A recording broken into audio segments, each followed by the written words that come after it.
upside down, call us.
Let's have a big hand for the 2021 Jersey Community Marching Panthers. Splitter football is on the air, and tonight your Lincoln Rail Splitters play the Jersey Panthers, and we're over here in Jerseyville. A long trip, but we made it. We were lost for a while, but we're up in the booth. Lloyd's got all the equipment hooked up, and we're ready to go. Winnie's back at the station alongside with Coach Ken Schweitzer. I'm Bobby V, and we're proud to bring you the game tonight. And let's take a look at some of the things that we know about the Panthers coming into this game. The Rail Splitters, of course, 2-0, and the Panthers are 1-1. Well, the Panthers are coached by their head coach is Rick Johns. He's in his 4th season here at Jersey High School. They opened the season with a big victory against Granite City, 49-0. Last week they scored 29 points but gave up 64 to Marion. So, as you said, Bob, they come in 1-1. The Railers, of course, come in 2-0 after a 58-6 victory over Clinton in week 1, and then last week the Apollo Conference opener, a 14-6 victory over Charleston. The Jersey High School Panthers, they are in the Mississippi Valley Conference, and they last spring had a 1-5 record playing the 6 games in the spring. Jerseyville is led by their quarterback, number 12. He's a senior, Logan Schultz. He's passed for 115 yards. He's 6 for 9 in the first 2 games, 2 touchdowns. Their leading rushers, Aiden Talley, a sophomore, number 22. He's rushed for 193 yards and 3 touchdowns, averaging over 8 yards a carry. And Chase Withrow, a junior, he's carried the ball 16 times for 133 yards and 2 touchdowns. A predominantly running team. You never know until you get into the game, Bob, but they haven't thrown a lot so far in the first 2 weeks, but they can run the ball hard. Well, Coach, before we came on the air, you were talking about a game that you thought was going to turn out the way back in the old Big 12 against the Bloomington Raiders, and they turned the tables on us early. Yeah, exactly. We expected the run. They were a predominantly running team in the first 7 plays of the game. They threw it every time and got us back on our heels, and was not a good night for the Railers. A couple of new guys are going to get, not new guys, but guys that don't usually start, going to get a start tonight. One of them is Hayden Allen. He wears the number 78. He'll be at left tackle. He's a senior, 5'11", 255-pounder, so he'll be leading the tackle on the left side. And defensively, Nico Sundin's going to get a start tonight. He wears the number 55, and Nico is 5'8". He's a junior, weighs 170 pounds. So that's 2 changes in the lineup tonight for the Rail Splitters, Coach. Yeah, he's playing defensive end tonight, and the Lincolns, of course, without Wyatt Mom in tonight's game, and he's been a sophomore starter the first 2 weeks, and so they'll probably miss him tonight out there on the field. For the Railers, they are led by their own sophomore, Keon Carson. He's carried the ball 20 times for 234 yards and 3 touchdowns in the first 2 weeks of the season. And he's followed by Isaac Decker, a junior, who's carried 15 times for 107 yards and 2 touchdowns. So, Coach, don't take any alarm. There's a blue panther running around here, but I think that's with the team. It might be the team mascot. Okay, well, he's on the field, and we're 2 stories up, so I think we're okay. Well, we're in good shape. So we're going to take a look at the Rail Splitters again offensively. Of course, Elijah Polis has been starting at quarterback, and he keeps a cool head. And if he keeps a cool head, that's the way things will go for the Rail Splitters. And speaking of that, it's time to check tonight's list of the game, sponsored by Me Realty. Check the listings at MeRealty.com. If you're looking to purchase a new home and when it's time to sell, list your home with Me Realty. And the 3 key points on the list, Coach, are? Number 1, I think it's got to be ball control. The Railers need to keep the ball on offense as much as possible. That will be difficult tonight because it's an aggressive defense that we'll see from Jersey. Number 2 is sound defense themselves. They have to play assignment football. They have to make good tackles and do their best to slow down this potent running game. And number 3 is cut down on penalties. The first 2 weeks, the Railers have had over 8 penalties both those first 2 games, and you can't play a close game and have that many penalties and come out successful. So Railers have to cut down on penalties here in week 3. We'll check those again at halftime, and that's tonight's list of the game, brought to you by Me Realty. When you're ready to list your home, contact the professionals at Me Realty. Speaking of the defense, for the Rail Splitters, we mentioned Nico Sundin. Also up on that front line, it's going to be Evan Wackendorf, the big guy, number 76. Nathan Laddage will also be up there. He wears the number 4 along with Evan Maynard. The linebackers are going to be Tony Gandolfi along with Peyton Johnson and Tate Johnston. Those are the guys that will come up and plug any holes that happen up there on the front line. And then we've got 4 speedsters in the backfield. The cornerbacks are the twins, Caney Carson and Keon Carson, and the safeties, Scotty Batten and Isaac Decker. And they're going to have to stop these guys. They've scored a lot of points in the last 2 games, and that's going to be, as you said, Coach, one of the big keys of the game. Yeah, and you know, you see a team comes in that hasn't thrown the ball much in the first 2 weeks, but you can't take anything for granted, because they'll run, and then you'll expect to run, and then they'll throw one deep on you, and that's something they have to be watching out for. They have had Chase Witherow has been their leading receiver with only 3 catches for 82 yards and 2 touchdowns. So they've had 2 touchdown passes in their 9 passes here in the first 2 games. Coach, we want to thank our kickoff sponsor, and that's Chicago Street Rentals, located at 1909 North Kickapoo Street in Lincoln. Call 217-735-2422. That's Chicago Street Rentals. They got everything you need out there. Mr. Weinbrenner will supply you with anything from a jackhammer to a small tractor if you've got some heavy work to do around your place. So right now we're going to take a break, and we're going to pause here from Jerseyville, and we'll be back in 60 seconds.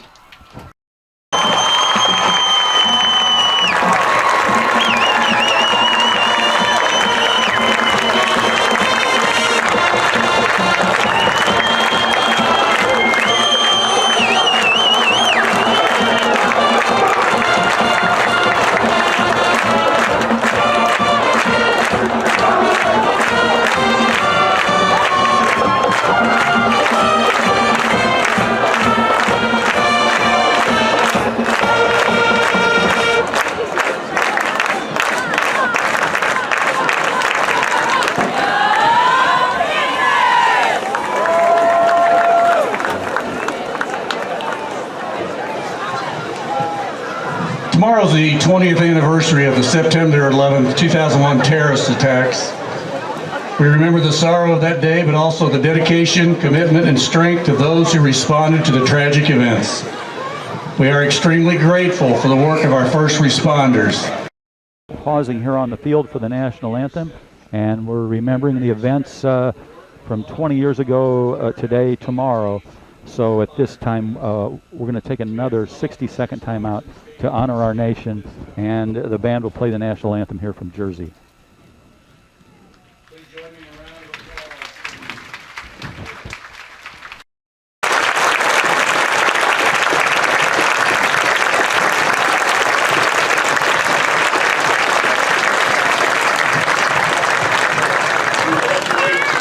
There's another group we need to recognize this evening as well.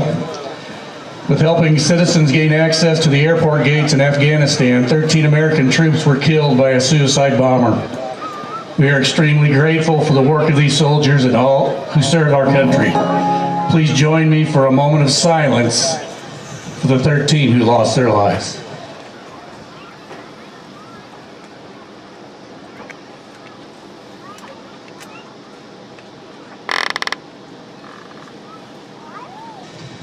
Would you please rise for the national anthem?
national anthem by the Jersey Panther High School Band, and we're just moments away from the start of this one.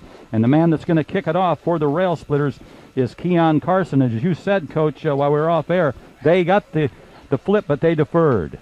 Right, and so they chose to, obviously Jersey chose to receive then, and so the Rails will kick off to start this game, and they will receive starting in the third quarter.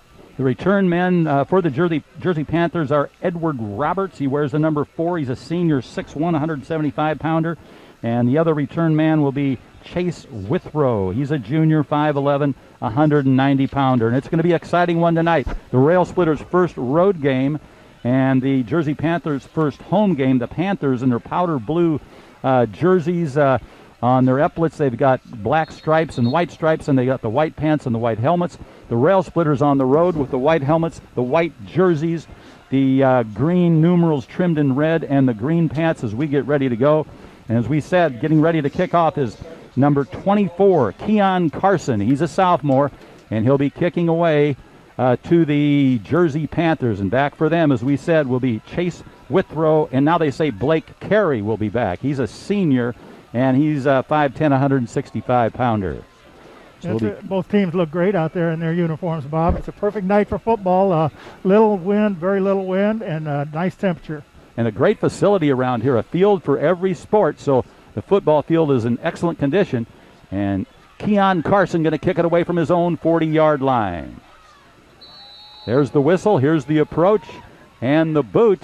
And it's going to come down around the 20-yard line, and it's picked up by Jersey to the 25, to the 30. Get a good blocking. Tripped up, still on his feet, and he's down into Lincoln territory. A nice run back there with the blocking up the middle for the Jersey Panthers. That was a great run back there before the Lincoln Railers could get the tackle, and it's going to be 1st and 10 at the 46-yard line of Lincoln to start the game. Yeah, he ran 34 yards, pretty much right up the middle, and right by some tacklers, and Lincoln was lucky to trip him up across the 50 into Lincoln territory at the 46.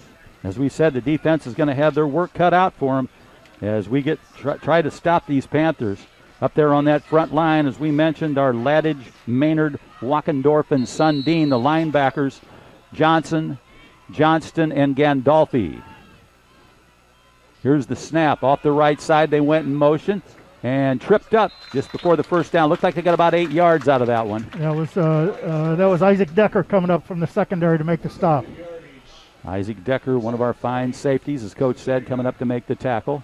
The quarterback for the Panthers is Isaac Decker made the tackle. That was their running back. There's their leading running back. Logan Schultz is the quarterback. He's up under center, gets the snap, and he's going to run it to the outside to the 30, and he's finally ran out of bounds. That was Logan Schultz, the quarterback, kept it. And he got another first down for the Panthers. And you can see they're going to be a very dangerous running team. They're successful so far. Yeah, that time he ran to the outside and had some running room and used a stiff arm to try to fend off one tackler and went out of bounds, but not before first down to the 28. Ball at the near side hash mark. Schultz looks along the line of scrimmage. Jack Dos Santos is his center. And offsides, there's the penalty flag. One of the Panthers went in motion, and he pulled one of the Railers offside, so that's going to be a 5-yard penalty.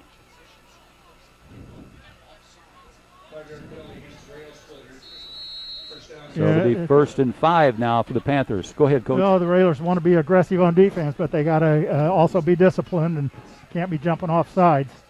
Quarterback Schultz is a senior, 5'11", 165-pounder. Got the snap, hands to his fullback. He's got running room on the left side, and he's finally taken down, and the tackle made by Isaac Decker for the Rail Splitters. That was Talley again, Bob, and he picked up a first down. Another 1st and 10 for the Panthers at the 13-yard line. Very impressive drive here by the Panthers early. They got the big 34-yard run back, and now they've marched down to the Railers' 13-yard line. Schultz looks along the line of scrimmage at the Lincoln defense. Now he goes up under center. Got a long count. Hands off to his fullback. No, he kept it. kept the football, and he takes it into the end zone for a touchdown. And that touchdown by Logan Schultz with 10:28 on the first quarter clock. That didn't take them long. The homestanding Jersey Panthers lead the Lincoln Rail Splitters 6-0 as we start this one. Yeah, nothing fancy. A good fake there to his fullback going up the middle, and he had just hung on to it and had plenty of running room. No shirts, no white jerseys touched him. On the point after attempt, it will be Keegan Griffith. He's sophomore, 5'10", 150-pounder. On the long snap, it'll be their center, Jack DeSantos. Oh, they faked it, and a nice play by the Rail Splitters as they came through and tackled the holder. And that extra point was stopped, so the score will remain Jersey Panthers 6, Rail Splitters 0. We'll be back in 30 seconds.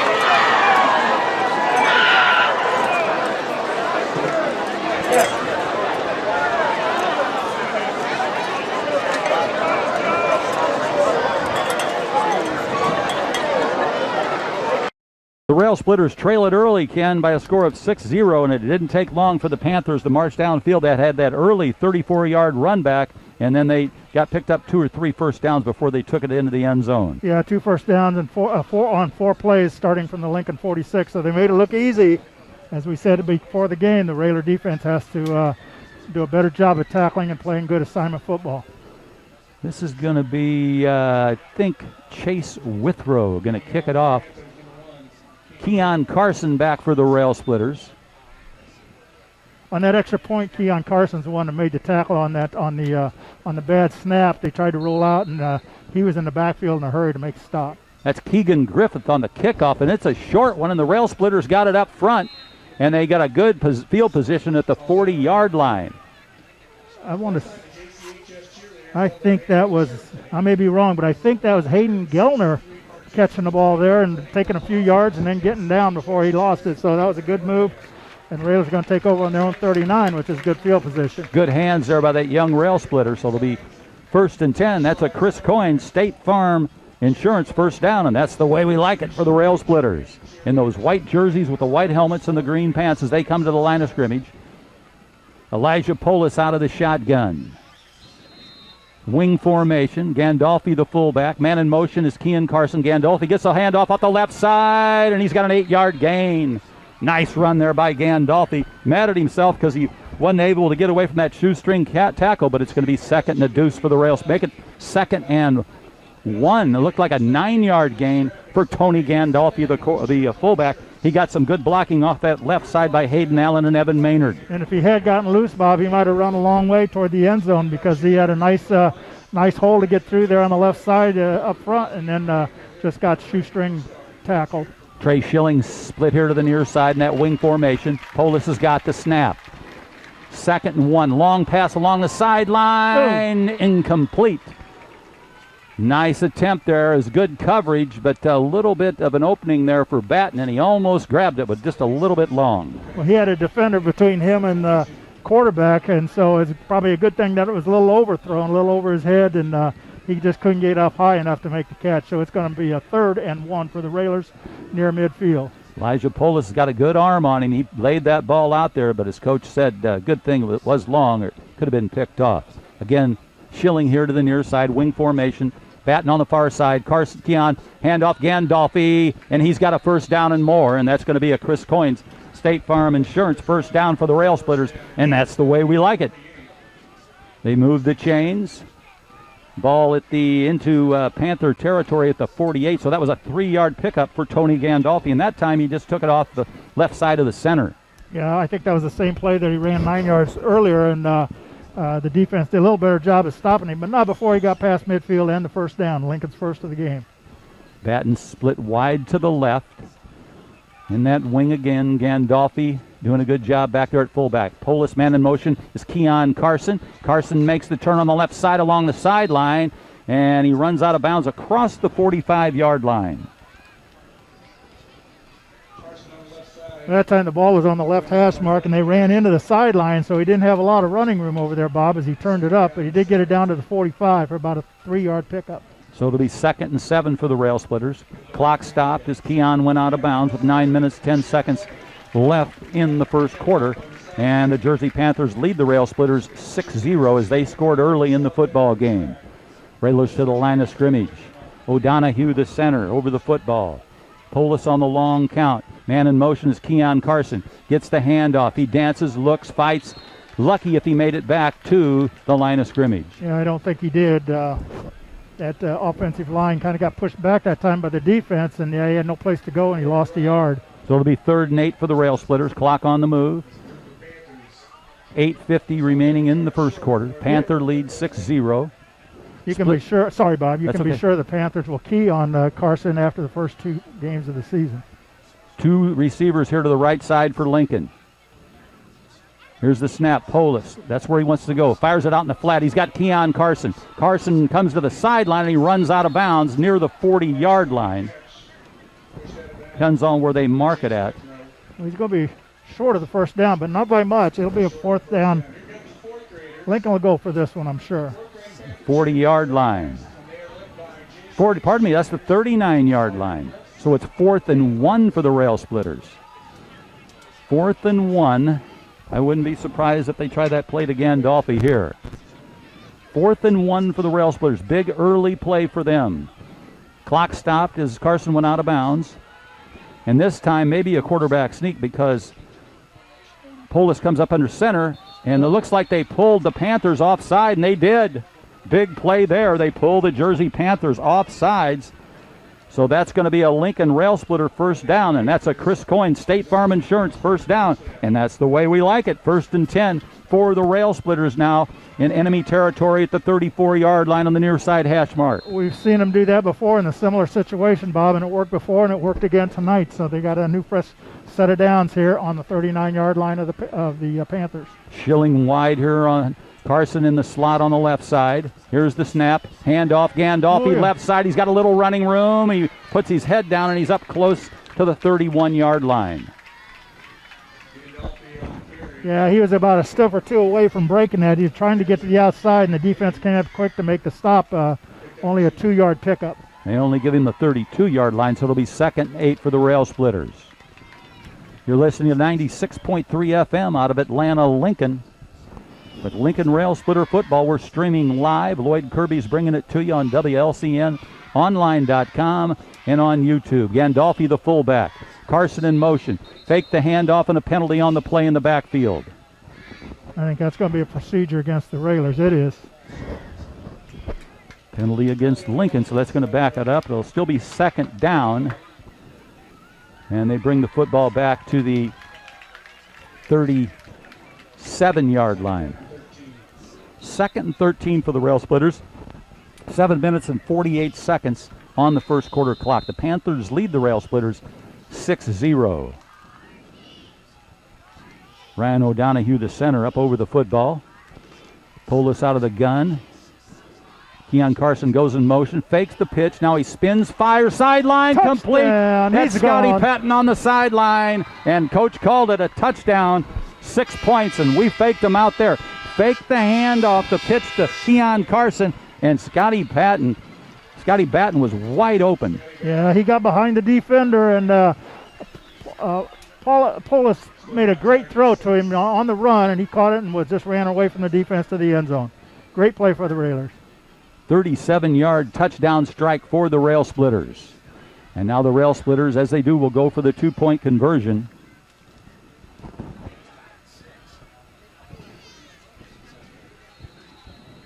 Polis will come up under center. He's got 3 running backs, no receivers. He's got the snap. He's going to spin out and keep it. He's going to go for the end zone, spins, and he's in for the 2-point conversion, and Lincoln leads at 8-6 with 7:27 on the first quarter clock. Elijah Polis kept the football. That was the game plan all along, Coach, and he took it in. A nice play by Polis, showing his speed coming around the right side. Well, they had to honor watching Gandolfi up the middle. They faked the handoff, and he rolled to the right, and he looked for and saw some opening, and just got past the goal line before he got hit a couple times by the Panthers. So with 7:27 left in the first quarter, it's Lincoln 8, Jersey 6. We'll be back in 30 seconds. South End, pick up your daughter. Cheerleaders will be with them until they are picked up.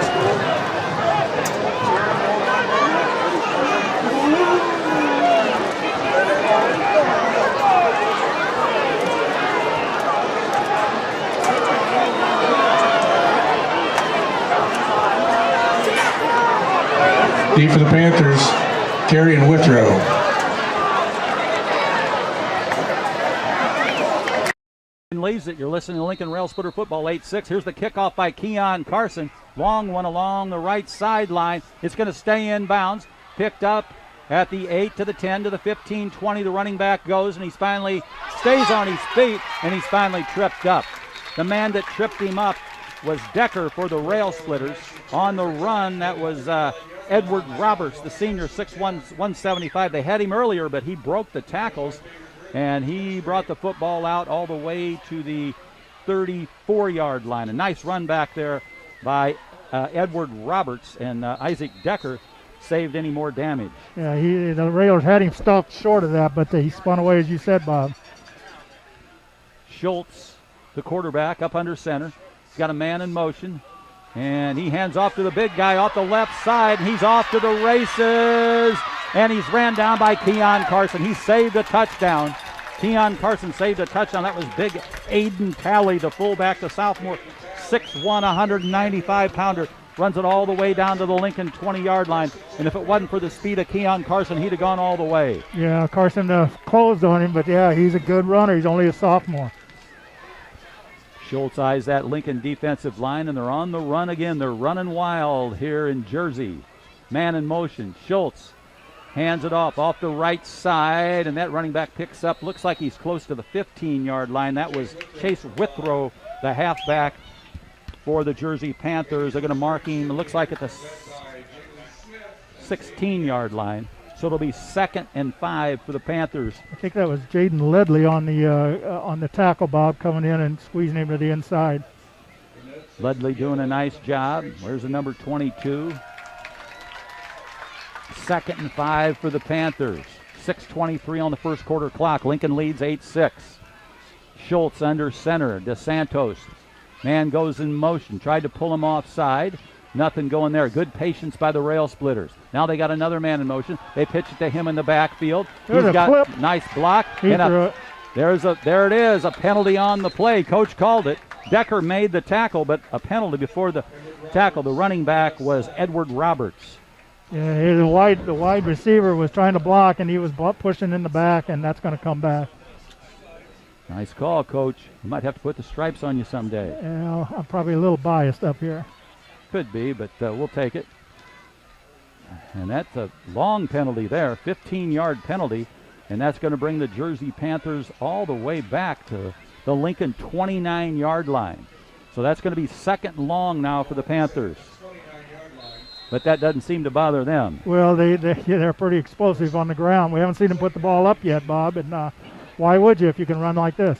2nd and 20 for the Panthers. 5:54 for the first quarter. Lincoln leads at 8-6. Man in motion.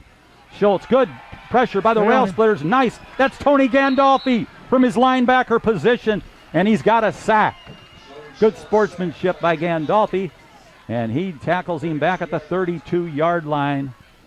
Gandolfi with a great blitzkrieg there off the left side of the line. Yeah, I think quarterback maybe bobbled the snap momentarily, and that slowed him down a little, and Gandolfi had enough time and enough closing speed to catch him in the backfield for the loss.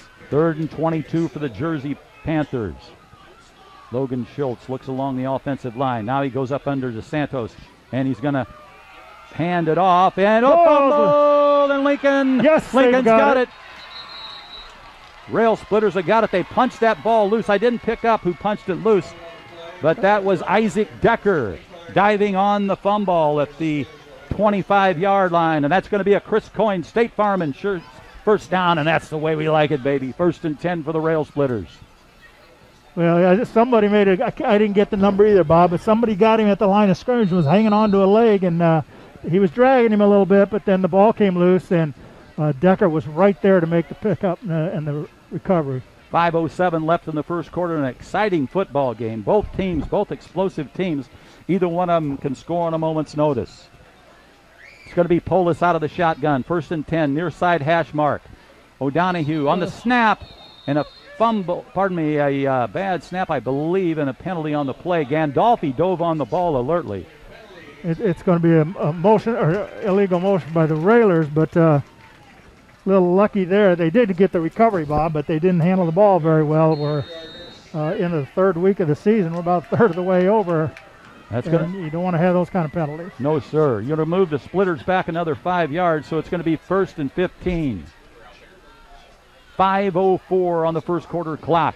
Thanks to all our sponsors and fans out there. Bat and split wide to the left. Schilling here to the near side.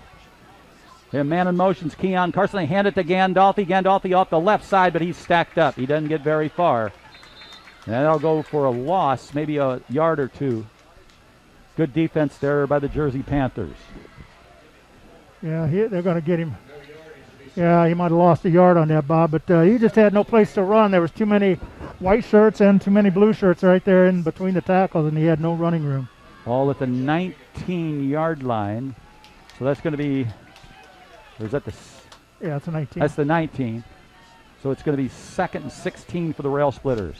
Elijah Polis, the senior quarterback, calls for the snap. He's got it. Rolls to his left. In trouble. Now he's going to run it. He runs out of harm's way to the 25, to the 31. Oh. The throw, the penalty in the backfield.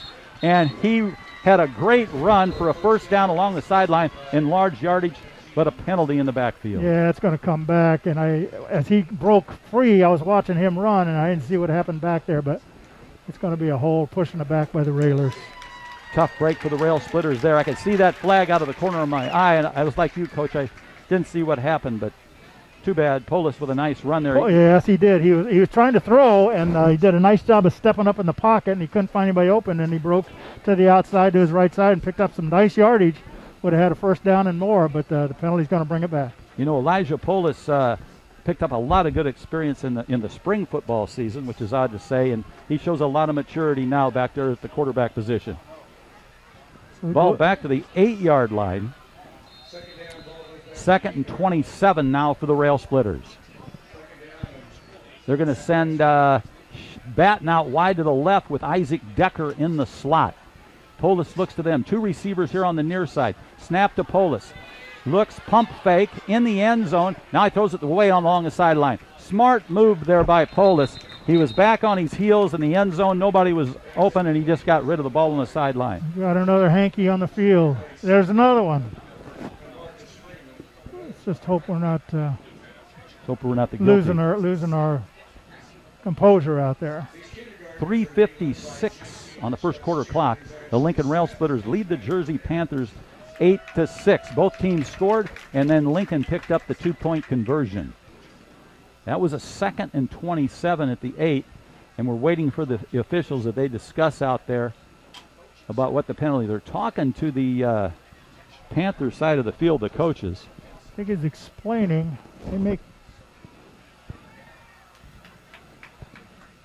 They're going to decline whatever it was.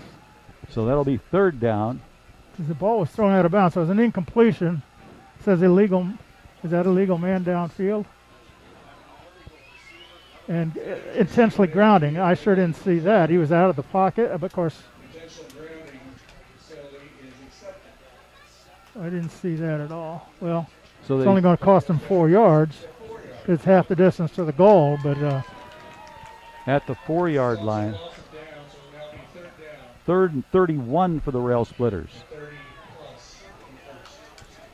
3:56 left on the first quarter clock. You're listening to Lincoln Rail Splitter football. They lead the Jersey Panthers on the road 8-6. They come in here with 2 wins, no losses. Polis has got the play, and he's going to take it in to the huddle, and we'll be rolling here in a second. They start the clock. Batten splits wide to the left. Schilling here on the near side. Polis back, his back against the wall, against the end zone at the 4. Carson goes in motion. They hand off. Gandolfi. Pardon me, that wasn't Gandolfi. I think it was Decker, I think. That was Decker. Yes. Little deception there, but it didn't fool anybody for the Panthers, and he got no gain on that.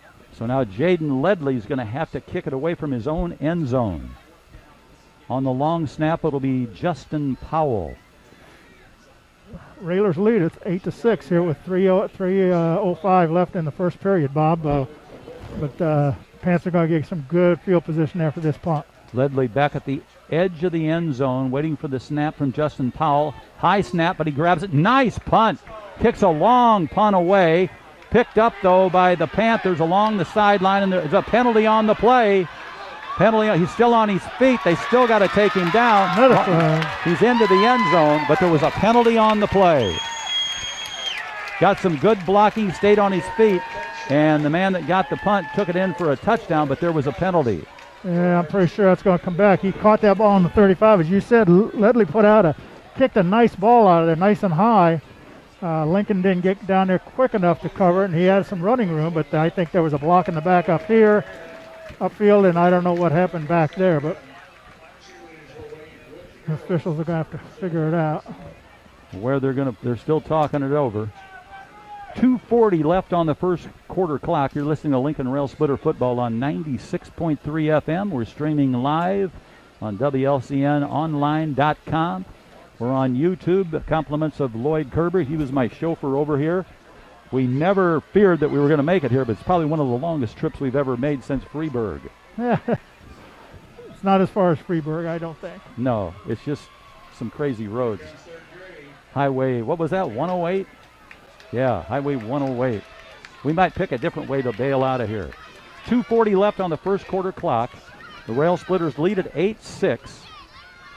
And we're still waiting for the decision from the officials that the flag they threw on the kickoff. Block in the back. We refused that.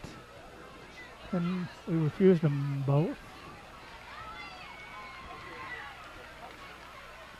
All right. It's still roughing the kicker. I didn't see that. Oh, there's the flag way in the back. I didn't see that one. So Raylor's going to keep possession, I think. That's a first down. That's a Chris Coyne State Farm Insurance first down, and that's the way we like it. 1st and 10 for the Rail Splitters at the 18 after they got done figuring everything out. Roughing the kicker and then another penalty back upfield. Well, that's Lincoln declined those two and took the roughing, and what a break for the Railers. They were deep in their own territory, and 4th and long, and they got out of that. Pull us out of the gun.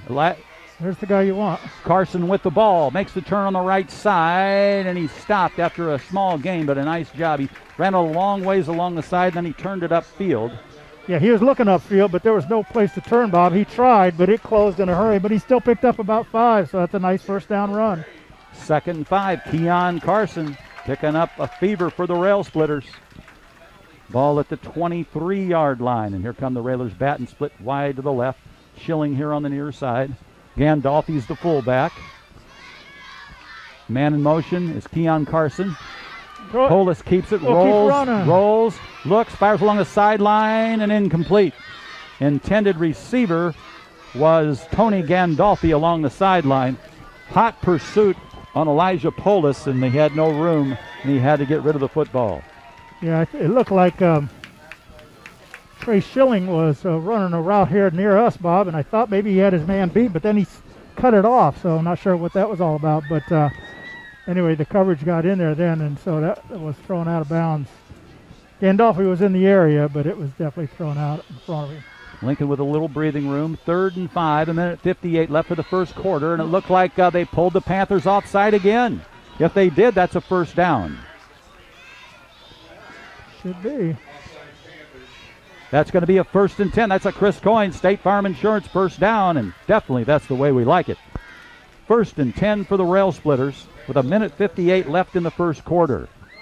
Ball spotted at the 28-yard line. Yes, they'll take that. fresh set of downs with minute 58 here in the first period, Bob. Wing formation, Gandolfi the fullback. Man in motion. Handoff Gandolfi up the middle. He bucks. He still keeps bucking his head, and he fights. He's way up to around the 32-yard line. Now, he may have got 4 yards out of that, Coach. Yeah, well, what an effort. Yeah, it was all on him, too, because he didn't have much running room. The offensive line is getting off the ball, but they're not pushing people back very far, so he got 4 yards on his own. Tony Gandolfi sacking guys, picking up fumbles, and getting big yardage for the Railers to make it 2nd and 6. Ball at the 32-yard line of Lincoln. Wing formation, Schilling here on the near side, Batten on the far side. Polis gets the snap from O'Donohue. He's got time. He's got plenty of time. Throws it out and incomplete. Intended receiver was Keon Carson, and it just didn't happen. Yeah, he was short going out in the flat, and he had a receiver long. Wasn't sure which one he was throwing to until we saw the ball go out, and looked like Carson was his receiver, but he threw it out in front. Yeah, Coach, he had Keon Carson and Trey Schilling right in his line of sight, but it's going to be 3rd and 6 for the Rail Splitters. He's rolling out to his right mostly and getting some extra time, so he has time to look and find a receiver downfield. 2 receivers on the near side this time. Polis got the snap, rolls out to his left, throws it out. Scotty's man, that's Keon Carson. He's got a 1st down and more, and he's ran out of bounds. Keon Carson with a nice catch there. Ran out of bounds there by Edward Roberts, but a nice pass from Elijah Polis. And that's going to be a Chris Coyne State Farm Insurance 1st down, and that's the way we like it, baby. Another 1st down for the Rail Splitters. That's Carson's 2nd catch, Bob, here in this first quarter. Total of 21 yards and a 1st down, as you said. He showed some good hands there under pressure. Ball at the Lincoln 46. 2 receivers to the left side. Keon Carson, the right wing. And he goes in motion and they throw a flag immediately.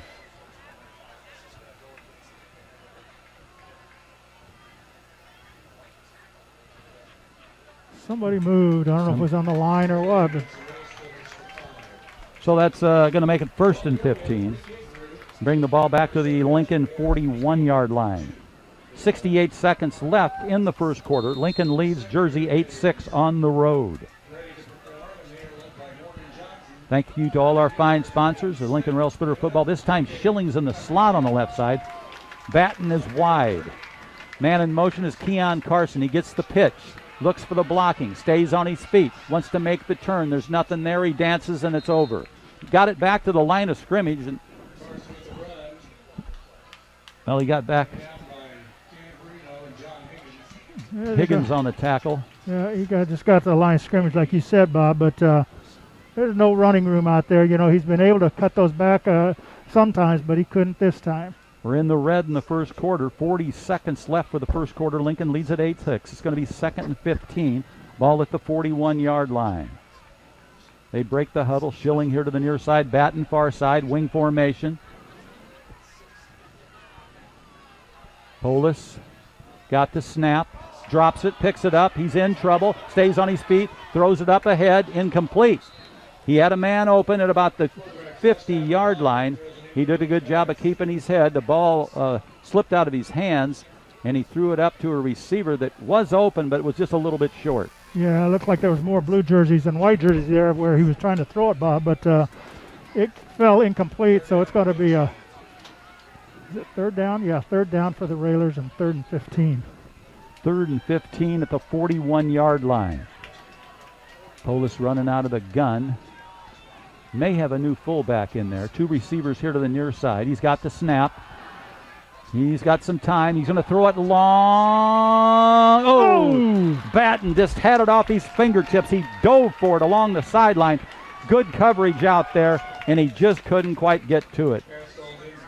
So it's going to be 4th and 15. The coverage was right with him step for step, but just as the ball was arriving, he just kind of had a slight bit of separation, and the ball was ever so slightly overthrown. Otherwise, he might have had a catch on the run. But a good play, good effort there by the Railers, but it fell incomplete. So it's going to be 4th down with 12 seconds left here in the first quarter from their own 41, and Lincoln will try to punt this one out.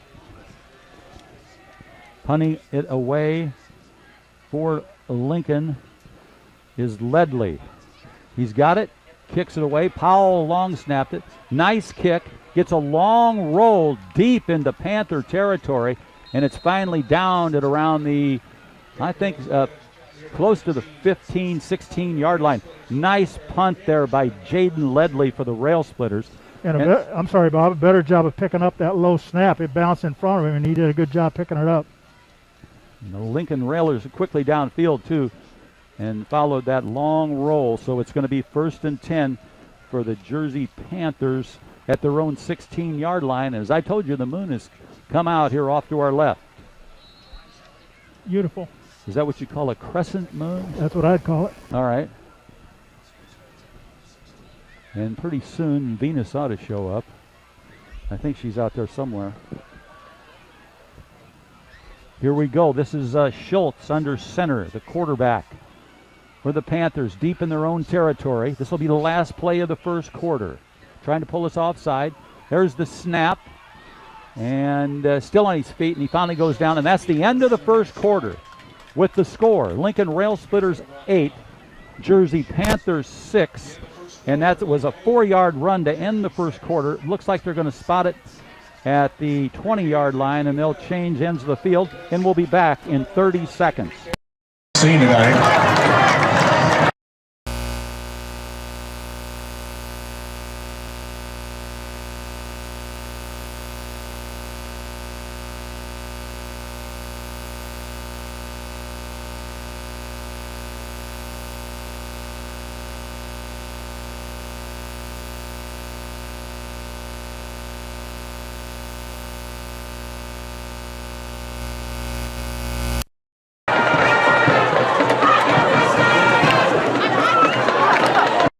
Ken Schweitzer, I'm Bobby V. We're streaming to you live. Compliments of Lloyd Kirby on WLCNonline.com and on YouTube. Winnie's back at the station, keeping things under control. And then it was an exciting first quarter as the Rail Splitters lead it 8-6. It's Panthers ball to start the second quarter.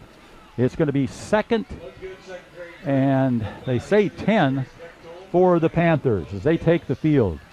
It's actually second and about 6 because we said he got 4 yards in that first play, Bob. But that first quarter, the Railers did a decent job of ball control. They had the ball for about 20-some plays, and the Panthers, not quite as many plays, but the Railers are going to be on defense here to start this second period. They lead it by 2, 8-6 on a 2-point conversion early in the football game. Schultz up under DeSantos, the center. Got the snap. Keeps it, and a nice tackle there. That for the Railers, that was number 4, Nathan Ladage. He read it all the way, and he wrapped him up, and then he got some help from another one of his fellow Rail Splitters. Also there to help him out was Jaden Ledley, but the first guy to wrap him up was number 4 for the Rail Splitters, and that's Nathan Ladage. Yeah, Evan Maynard was in there also on the tackle, Bob, so good gang tackle by the Railers. 3rd and 7, they lost a yard there. At the 20. Schultz looks along the line of scrimmage. Now he comes up under center. Now he stands back again, trying to pull us off sides. DeSantos will snap to Schultz. He's got it. Hands off to the big guy on the left. And he's taken down. He got a quick burst there and some yardage, but there were quite a few Rail Splitters there to take him down. One of the captains was there for Lincoln. Number 71, that was Evan Maynard. Well, they gave him a first down. I didn't think he had enough to get that. He's on the 26-yard line. He picked up 6. Early second quarter. And now a timeout, and the timeout looks like it's going to go to the Jersey Panthers. The Rail Splitters lead at 8-6. After this timeout, we'll be back in 30 seconds.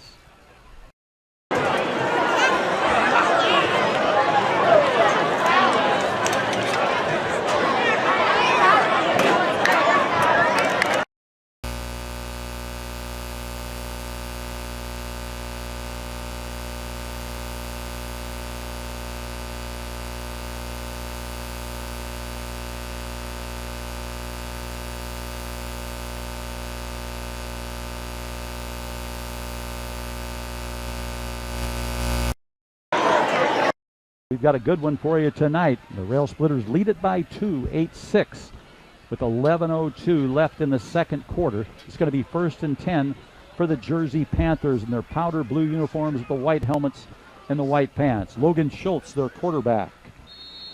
There's the whistle, and we're ready to go. Schultz up under center. Man in motion. Tries to pull the Railers off sides. They're not going to go. They held on. Now they hand off to their big man, and a nice tackle again.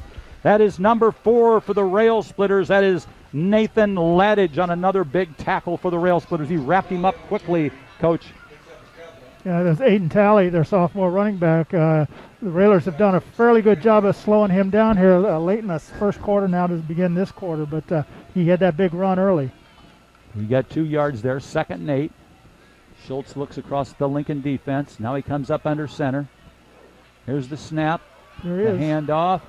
And he's still on his feet, spins, and there's a host of Railers there. The whole student body helped tackling. And another first down there for the Jersey Panthers. Yeah, from up here where we are, Bob, you can see that hole open, and you see him getting the ball coming through. But when you're on the field level, it's a little harder, and the Railers weren't able to close that hole up before he got the first down. Ball at the Jersey 39, 1st and 10. This time they send 2 receivers out to the left side. Schultz ready to go. Now he comes up under center. Here's the snap. The fullback again. And there's a lot of Railers there, and they finally take him down at the 45-yard line. 6-yard pickup.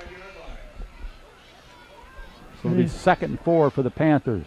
This is their kind of football, Bob. They just pound on 5, 6 yards a gain, and that's not a bad offense if you can keep it and sustain it. Coach, in an offense, do you give your defense walking orders to try to punch the ball loose? Well, you know, they talk about that at the pro level. Here at this level, I think they'd rather wrap and make good tackles. Okay. Schultz, ready to go. 2nd and 4. Here's the snap. The big guy. Drags a few guys with him, but the Railers are able to stop him before the first down marker, so it's going to be 3rd down. Tally the carrier. Yeah, they're going to give it to him. Yep, at the 49. Nose of the football across, as you said, Coach, at the 49. 9-10 left for the 2nd quarter, and the Rail Splitters lead at 8-6. Tough offense to stop. They just, as you said, Coach, grind it out. Well, they get a nice push up front, and you got to have a lot of people making tackle, getting in on the tackle. You just can't stop their runners with 1 or 2 tacklers. Jack DeSantos, the center, man in motion. They hand it off right side, and he just bulls ahead, close to another first down. There's a million Rail Splitters there, but Tally's a tough guy to stop. Yeah, and you said it right. You know, he just runs over people, and he ran over 2 or 3 tacklers and finally went down from behind, but not before he got about 9 yards. Ball at the Lincoln 42-yard line. Now it's 2nd and 1 for the Jersey Panthers. If you can't stop Tally, you just keep handing it to him. Schultz, man in motion. Give it to Tally, left side. He's got a lot of running room this time, and a nice tackle there by, that was Isaac Decker for the Rail Splitters on the tackle. But another first down for the Panthers at the Lincoln 28-yard line. This might be a good time for the Railers to take a timeout and catch their breath, because they're just pounding it straight ahead at him, and it's Tally, Tally, Tally, it looks like.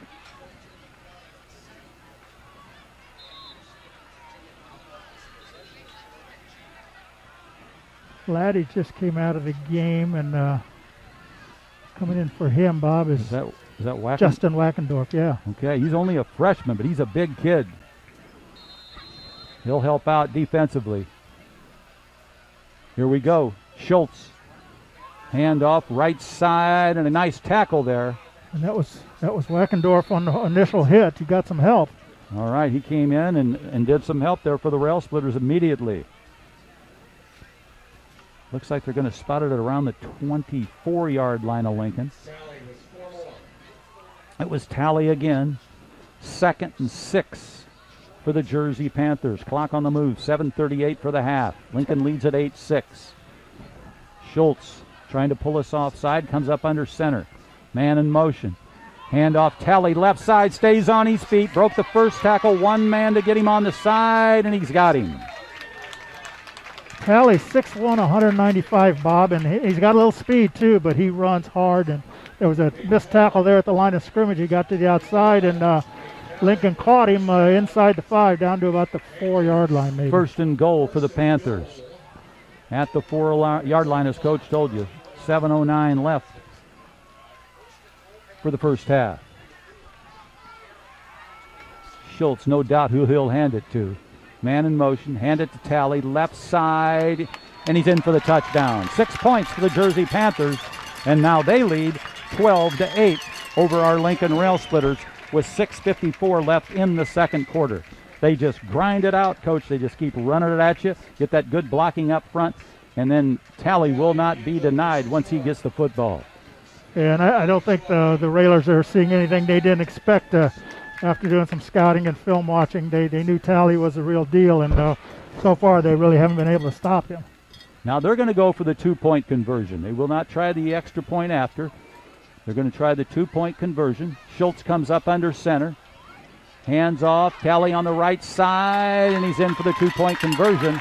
And now that'll be 14 points for the Jersey Panthers, and the Lincoln Rail Splitters with 8, trail it by 6 with 6:54 left in the first half. We'll be back in 30 seconds.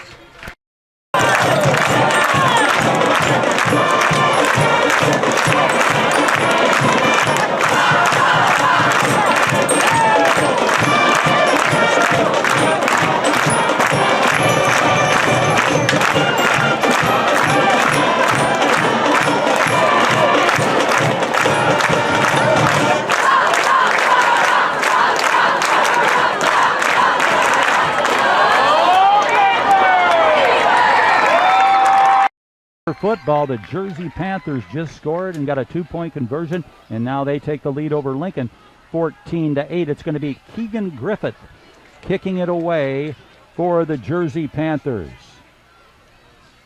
Decker and Carson back for the Rail Splitters. Decker on the far side of the field, Carson on the near side of the field. Here's the boot.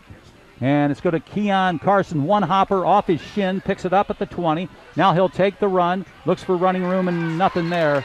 He's taken down at the 20-yard line. Good coverage there by the Panthers, and it'll be a Chris Coyne State Farm Insurance first down at Lincoln's 20-yard line. Yeah, Keon tried to give a little ground there to try to get around the outside, but the kickoff team just swarmed him down there on the outside, and he couldn't get outside and went down. Lincoln's going to take it on the 19. He did a good job of picking up a low kick, Bob, off the ground after he followed it once and then picked it up. 1st and 10 for the Rail Splitters. Scotty Batten here to the near side, Schilling on the far side of the field. Wing formation. Isaac Decker on the left side of the wing. Keon Carson on the right. Here's the snap. Fired out in the flat. Batten, and it's incomplete. Scotty Batten, the intended receiver, out around the 26-yard line. 2nd and 10 for the Rail Splitters. It's an important drive for the Railers, Bob, with just 6:41 left here in the second period, and now they're falling behind. Railers need to keep the ball and get some first downs here and not give the Panthers a chance to get it right away and score again. 2nd and 10 at the 19. Again, it's Batten here on the near side. Out of that wing, Gandolfi, the fullback. Elijah Polis. Man in motion is Isaac Decker. Here's the snap. Now he throws it to Decker on the run. Decker along the sideline, and he's got a first down as he runs out of bounds, and that's going to be a Chris Coyne State Farm Insurance first down, and that's the way we like it, baby. That was a nice play call and a nice play, nice execution by the Railers by Polis and Decker on the reception for a first down on the 30. 1st and 10 for the Rail Splitters. Ball went out of bounds, so clock stopped at 6:35. And as you said, Coach, a big drive for the Rail Splitters. Got the time, they just got to make the plays. Gandolfi in there at fullback. Polis got the snap. Spins to his left. Throws it long to Batten, and did he catch? No. Batten wanted pass interference, but he's not going to get it. We got a flag in the backfield.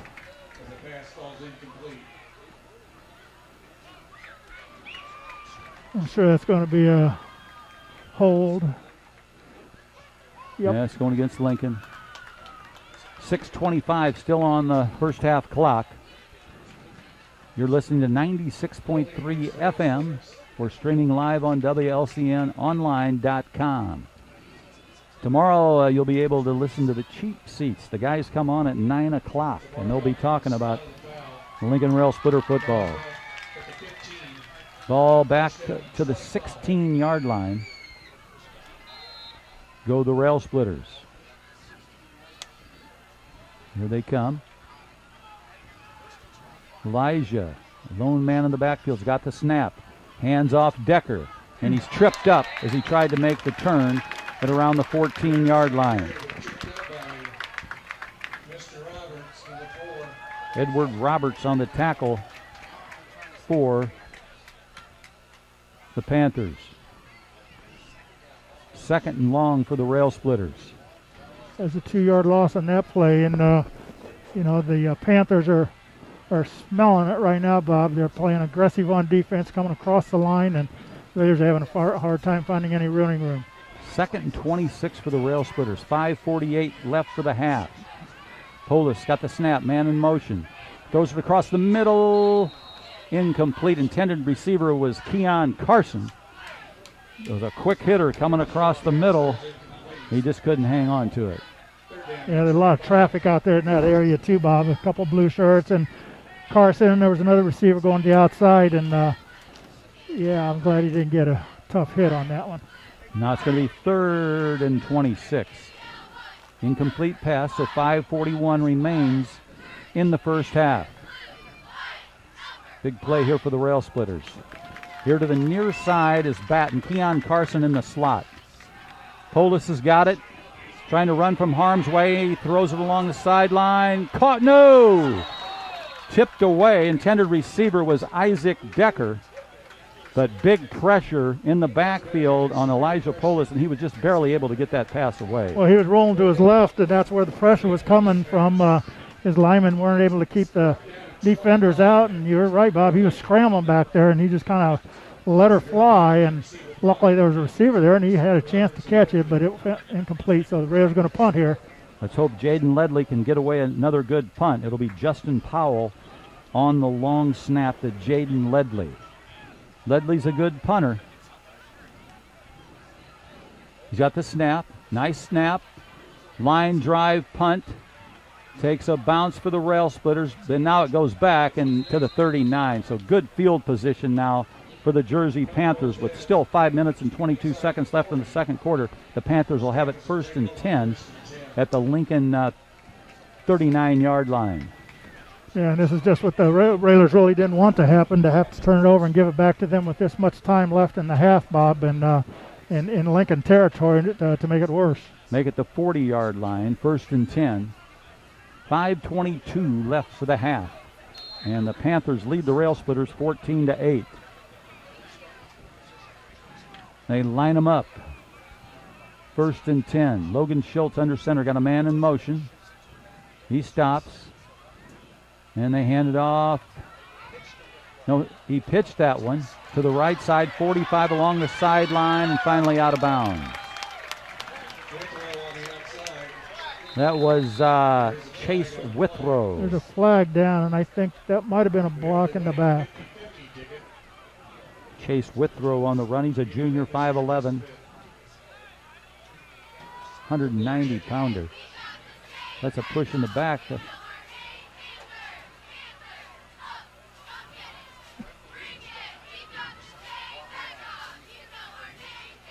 It's going to go against the Panthers, and they'll march it off back to the 36-yard line. Panther ball at the Lincoln 36.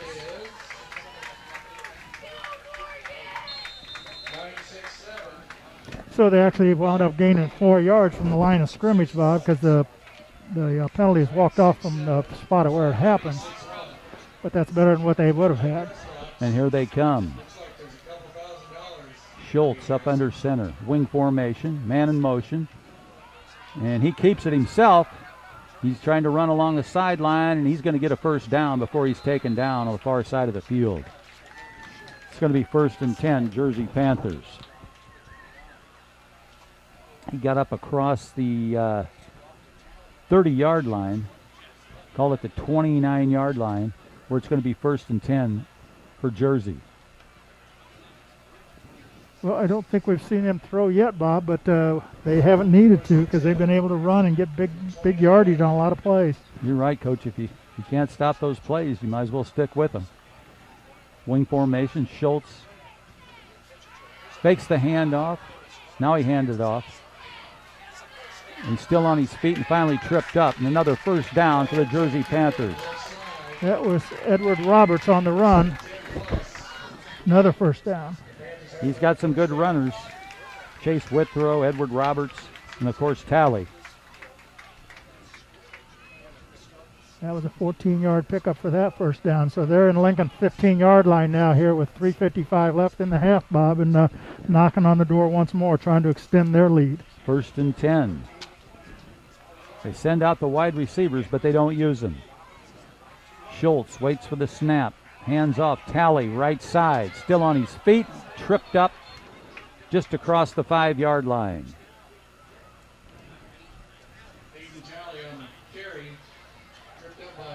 Another first down.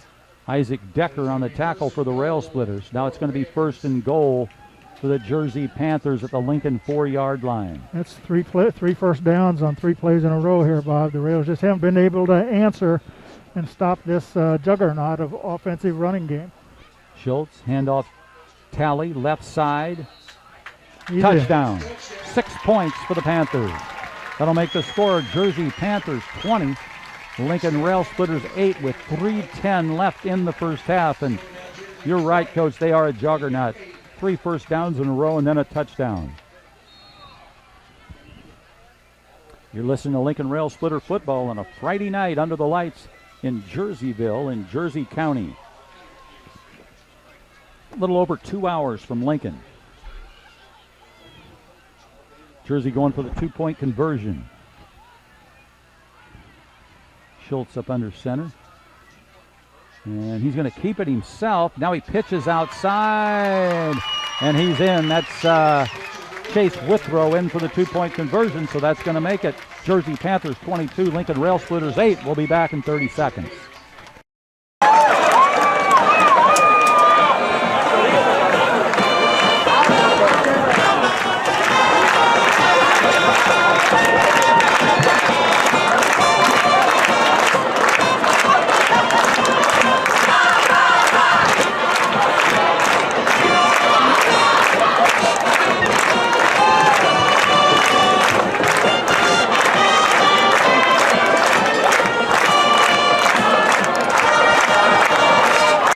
Rail Splitter football. Winnie back at the station, turning the dials. And Coach, never give up. We could still turn a big one loose here on a pass or on a run. Yeah, the key right now, though, is to make sure you, if you don't score, at least to keep the possession for this last 3 minutes, 10 seconds. You don't want them to have a chance to add one more on the board before halftime. Here's the boot by Keegan Griffith, a line shot on the ground. Nice Picked pickup. up. Nice. That is Batten with the football. On the right side, he did a nice job of fielding it, and he gets up to the 34-yard line. Good field position for the Rail Splitters. Yeah, I don't know what the answer is right yet, Bob, but I would like to see him try to run that ball. Go back to the running game a little bit, if nothing else, to use up some of this clock and see if they can find something there that'll work for them as they get ready to go into the second half. That's a Chris Coyne State Farm Insurance first down for the Rail Splitters at their own 34-yard line. Coach told you 3:02 left for the first half, and Lincoln trails at 22-8. Schilling to the near side. Kenny Carson here wide here on the left. Man in motion is Decker. Decker gets the football off the right side. He's got a little yardage. Fights his way out to the 30, just short of the 33-yard line. About 38, man. About a 4-yard pickup on that one for Decker. So it'll be 2nd and 7 for the Rail Splitters. Clock on the move. 2:40 left for the half.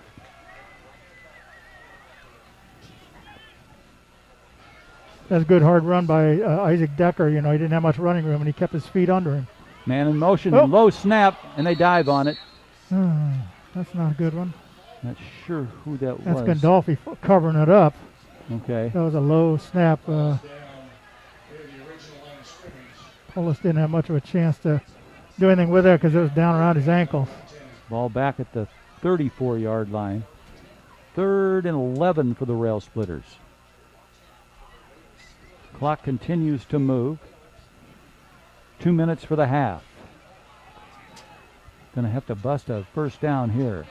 Polis has got it. Rolls out to his right. Throws across the grain, and he's got Nice his catch. man a first down and on the run on the right side.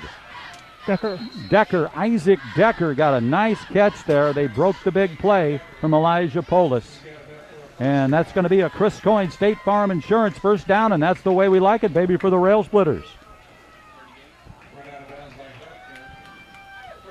Minute 44 for the half, and a big play by the Rail Splitters. 29-yard reception there by Decker. First and 10 at the 37. Polis out of the gun. Wing formation. Man in motion is Decker, and they blow it dead.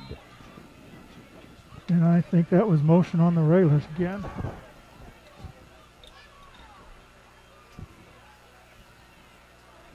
And they'll step it off. 5-yard penalty. Now it's going to be first and 15 for the Rail Splitters at the Panther 42-yard line.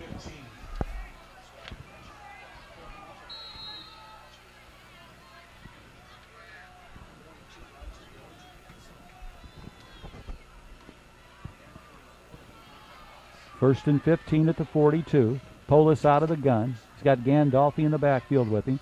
Keon Carson goes in motion. Throws it out to Carson, and then it's short. He couldn't get it. On the move, and he just couldn't grab it. Well, there was a defender between him and the passer, and that made it hard for him to see the ball, and then the ball was underthrown, as you said, Bob. So that play didn't have much of a chance to succeed, and it's going to set up a second and long here with a minute 40 left in the half. Second 15 for the Rail Splitters. Ball at the 42-yard line. Incomplete, so the clock was stopped at 1:40. Batten here to the near side.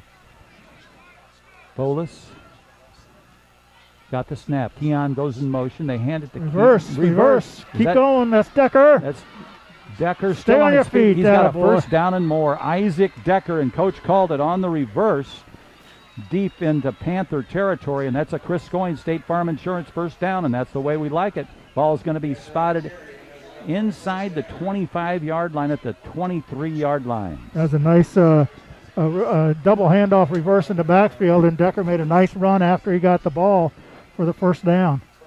First and 10 at the 23. Minute 19 for the half. Lincoln trails at 22-8. Need a score here. Polis out of the gun. Man in motion. He's got it. Handoff Gandolfi. Looks for running room. He's up just across the 20-yard line. Close to a 4-yard gain for Tony Gandolfi. He had a hole. That was a nice first down pickup down to the, what'd you say, the 19-yard line. Second and 6. Wing formation. Man in motion's Keon Carson. They hand, there's the Decker again. This time he stays on his feet, back close to the line of scrimmage. Lincoln calls their first timeout here. He lost a yard there back to the 20. Lincoln's going to take a timeout. They trail at 22-8. We'll be back in 30 seconds. And a lot of that was because of the JCHS cheer team.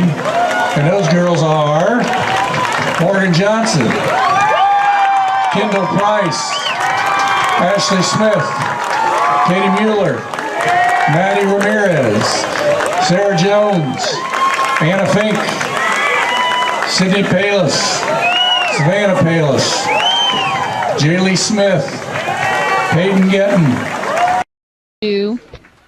Lincoln Rail Splitter football from Jerseyville, Illinois, out of Jersey County. We're at Jersey High School going up against the tough juggernaut here, the Panthers of Jersey High School.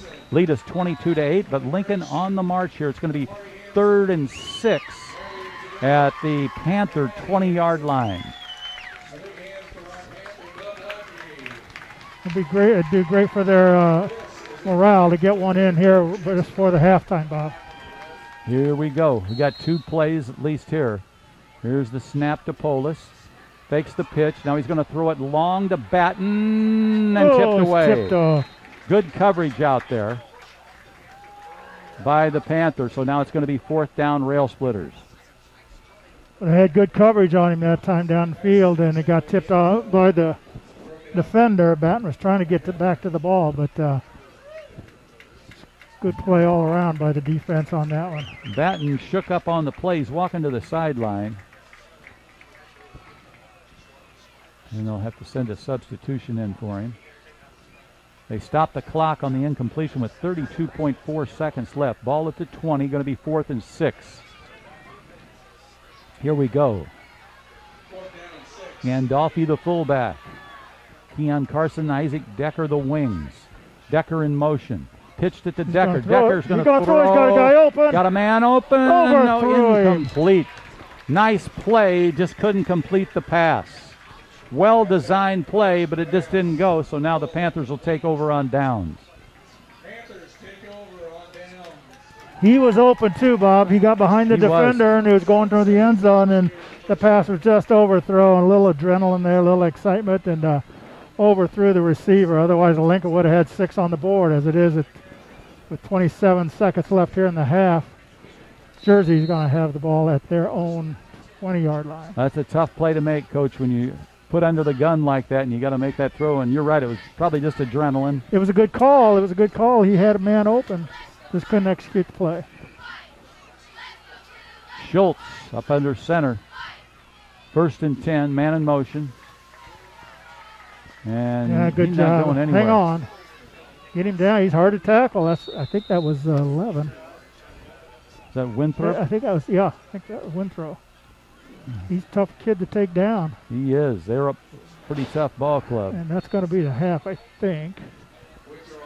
Well, they stopped the clock. Panthers take a timeout.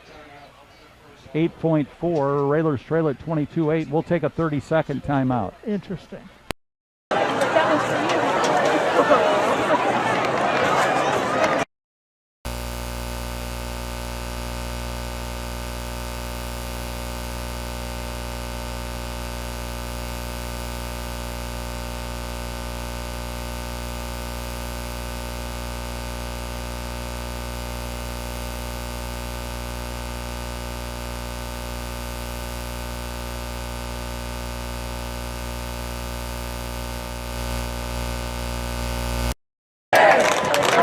Splitter football, it's going to be 2nd and 7 for the Jersey Panthers. There's only 8.4 seconds left on the clock as the Panthers called a timeout. I don't know why, but they've got something up the sleeve. Maybe they will pass here. They've got 2 receivers here to the near side. Schultz under center. He pitches it to the outside. And here comes the running back along the sideline, and he's ran out of bounds with still 2.4 seconds left on the clock. And again, that was Withrow, Chase Withrow on the run. The Railers have a man on the outside turning him back in, but then he's not getting any help from the inside before he gets a nice alley and runs. It picks up that time he got 21 yards. Out to the 41 of the Panthers. 1st and 10. 2.4 seconds now left on the clock. Should be the last play of the game, or the half, and unless there's a penalty. Edward Roberts just checks in. He's another one of their fine running backs.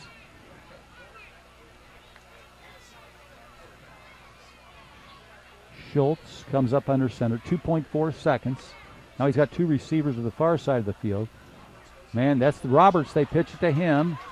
And he stays on. Now he's finally taken down, and that's going to end the half with the score. Jersey Panthers 22, Lincoln Rail Splitters 8. We'll be back after these messages. Panthers on top, 22 to Lincoln's 8.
You're listening to Lincoln Rail Splitter Football. Coach Ken Schweitzer along with Bobby V.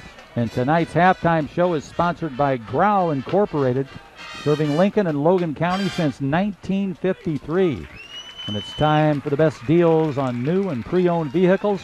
Turn to Logan County's #1 leader in sales and service, Growl Incorporated, located at 1905 North Kickapoo Street in Lincoln. Phone 217-735-4444 for all your service there at Growl Incorporated, or go online to growlinc.com. And Chris Growl running the show out there. He does a lot for the community.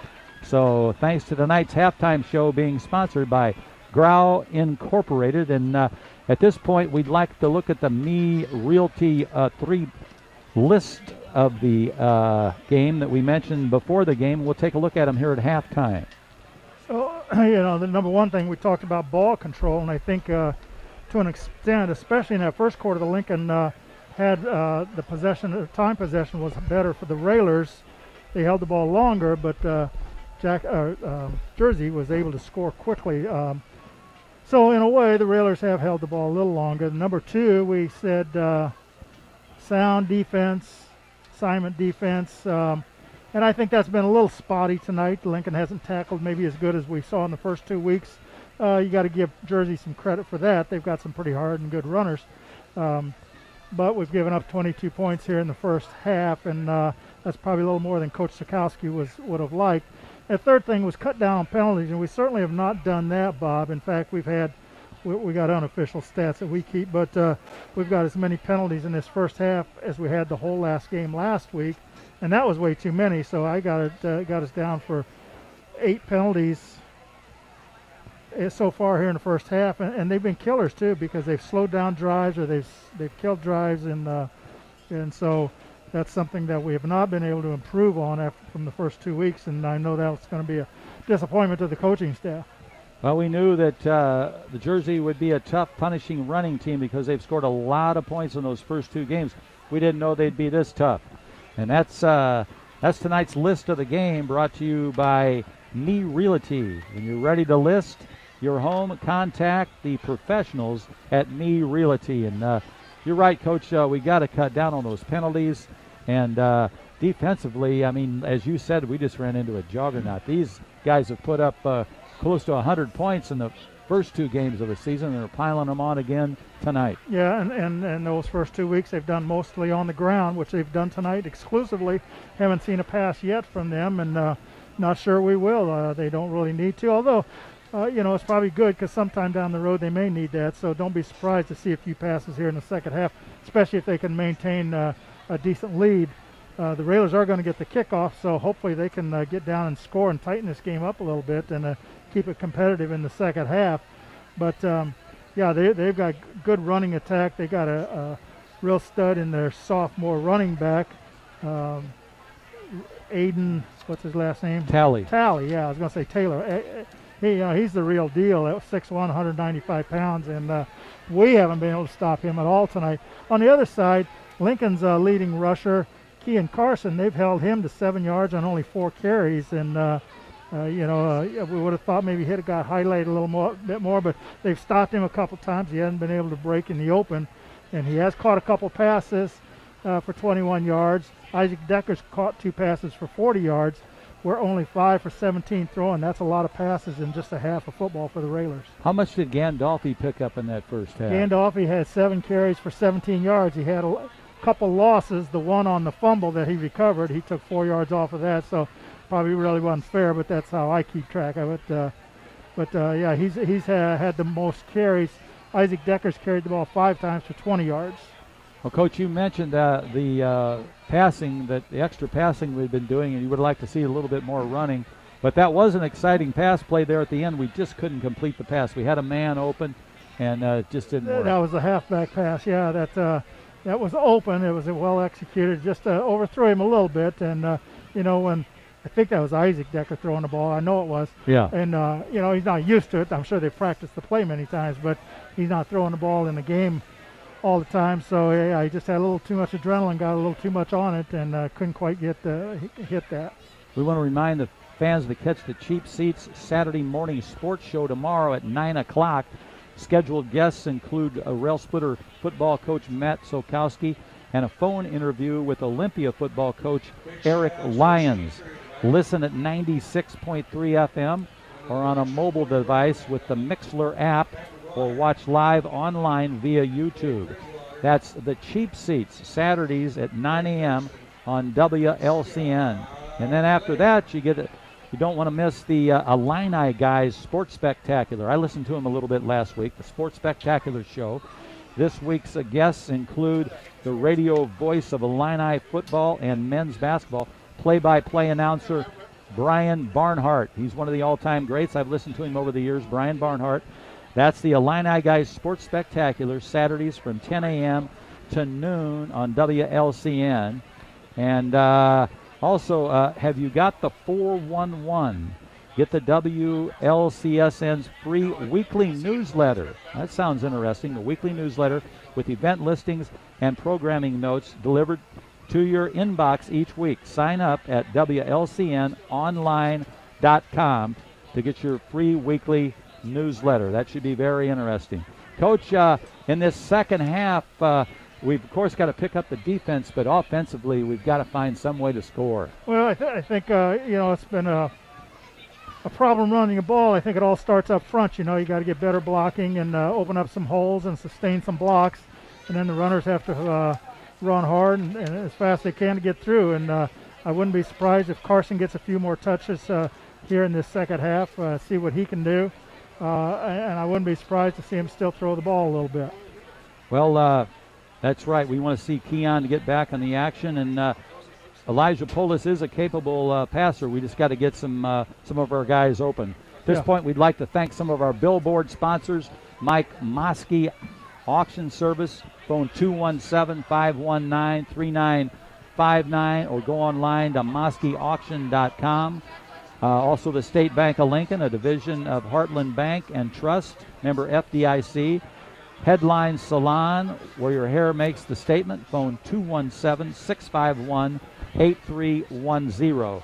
And our video living stream sponsors are Sal Polis with Edward Jones Financial Advisors, 1400 Woodlawn Road in Lincoln, phone 217-732-4001 to get Sal Polis and Edward Jones. Also, Town and Country Bank is a proud sponsor of Lincoln Rail Splitter Athletics.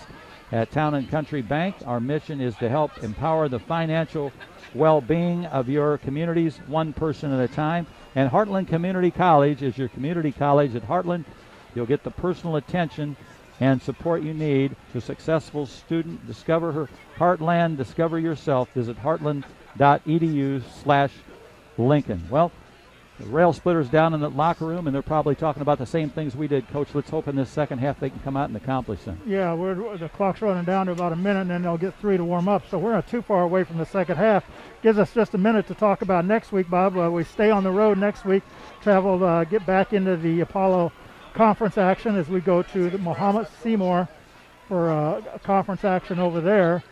They've won their first 2 games of the year, but they're playing a tough game tonight against Mount Zion. So see how that turns out, and it won't be an easy.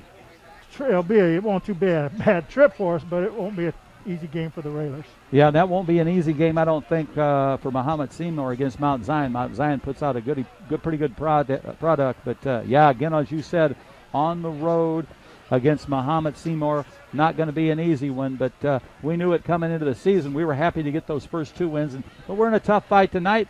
We've got a chance to come back in this second half. Yeah, absolutely. This game's not over by a long shot. Just going to have to do some things better in the second half than we did in the first half to stay in it and have a chance. And the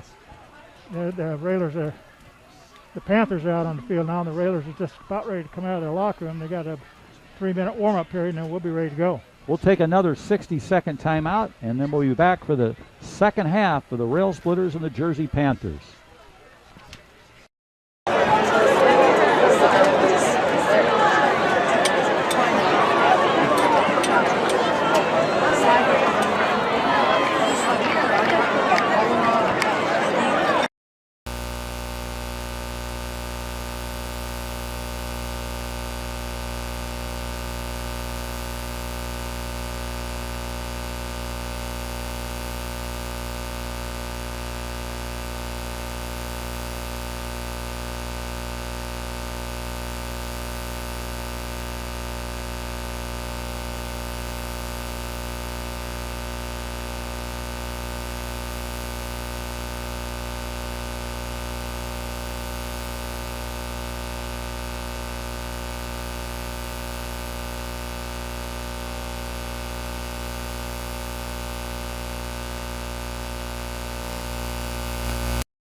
You listen to Lincoln Rail Splitter Football on 96.3 FM. We're streaming live on WLCNonline.com, and we're on YouTube. Compliments of Lloyd Kirby. He's off to our right here on the deck, filming it for you. Both the teams going through their warm-ups right now. We're about a minute and a half away from the start of the second half. The Rail Splitters trail 22-8, but as you said, Coach, they're going to get the ball on the kickoff. Yeah, and we'll know in the first few minutes what kind of adjustments they may have made at halftime, and see where those will lead them. But a score here on this first possession will do wonders for their morale and for their chances here in this ball game tonight. Keegan Griffith will be kicking off for Jersey, and back to receive will be Keon Carson and Isaac Decker, two capable runners.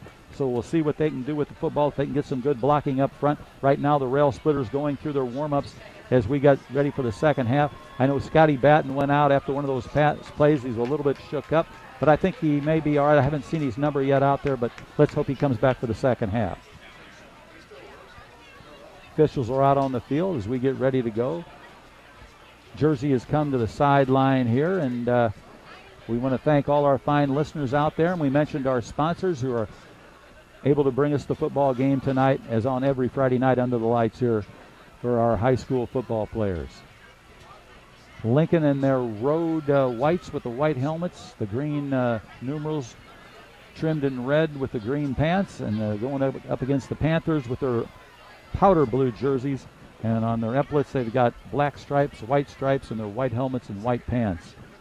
Officials are ready to go. We're ready to go. We just need a couple of football teams out there. Jersey leads the Rail Splitters by a score of 22-8.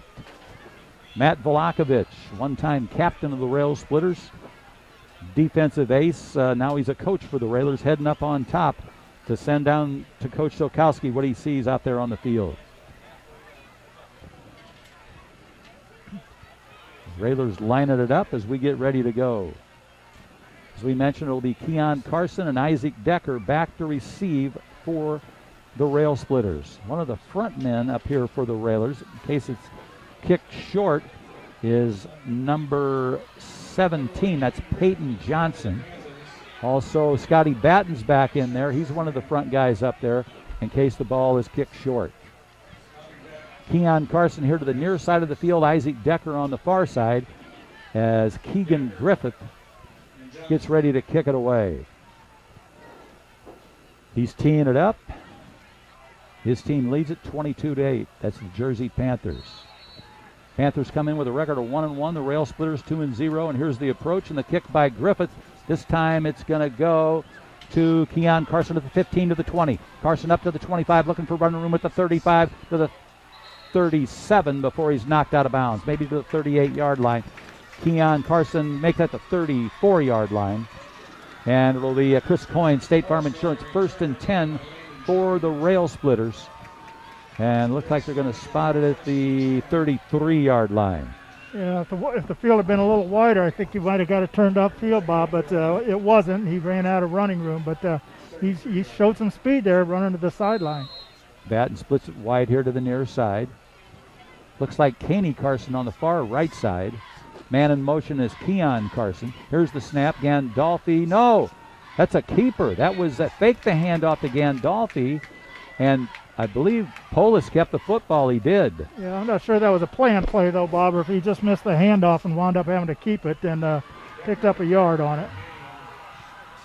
So it'll be 2nd and 9 for the Rail Splitters. Early third quarter. Rail Splitters trail it by 2 touchdowns. Caney Carson split wide to the right. Near side Batten. Gandolfi's the fullback. Man in motion is Isaac Decker. He gets the handoff, looks for running room, stays on his feet, and he gets out maybe across the 35 to the 36-yard line.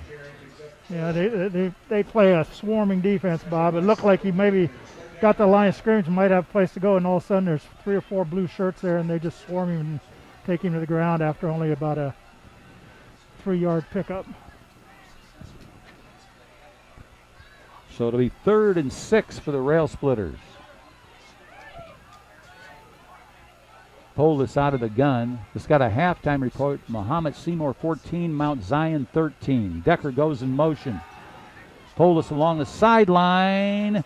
Sideline pass intended for Decker and incomplete. So the 4th and 6 for the Rail Splitters. Okay. And Ledley will kick it away for the Rail Splitters. Okay, trying to catch up here, Bob. It'll be Powell. Got that halftime score, 14-13, Mohammed over Mount Zion. That's means they're going to be awful tough, both of them. We play them back to back. Ledley with a spinning boot, and it's caught in a nice tackle immediately after the catch. And let's try and pick up who that was. That Caney Carson on the tackle? Number 2, yep. Caney Carson on the tackle for the Rail Splitters. Showing good speed to get downfield, and it'll be 1st and 10 for the Jersey Panthers at their own 37-yard line. I think Kenai Carson maybe is almost as fast as his brother, but they would probably both dispute that. Yeah, well, they're brothers, twins, ultimate sibling rivalry. Schultz up under center. And he kept it, and he's tackled immediately. Nice play there. That was, again, Ladage in there. He's got 3 big tackles tonight, Nathan Ladage, at least 3. He may have more. Yeah, and he was helped in there by, who was that? Darren Stevens, number 12. Stevens in there tonight. Darren Stevens, a sophomore. He's also the backup quarterback. That might have been a blown play, too.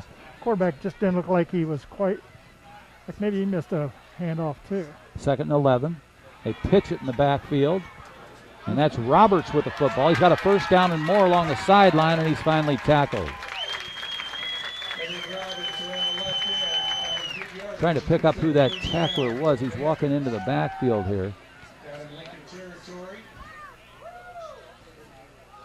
That was Isaac Decker on the tackle for the Rail Splitters, but not before the Panthers got a 1st down in Lincoln territory at the 44-yard line. That was a 20-yard run, and he got to the perimeter, the outside, and Lincoln wasn't anywhere there to stop him.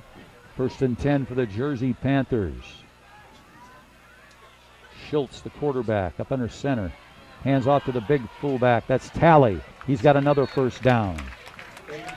Aiden Talley.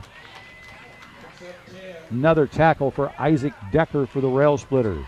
Tackled him at the 34-yard line, where it'll be 1st and 10 for the Panthers. 9:07.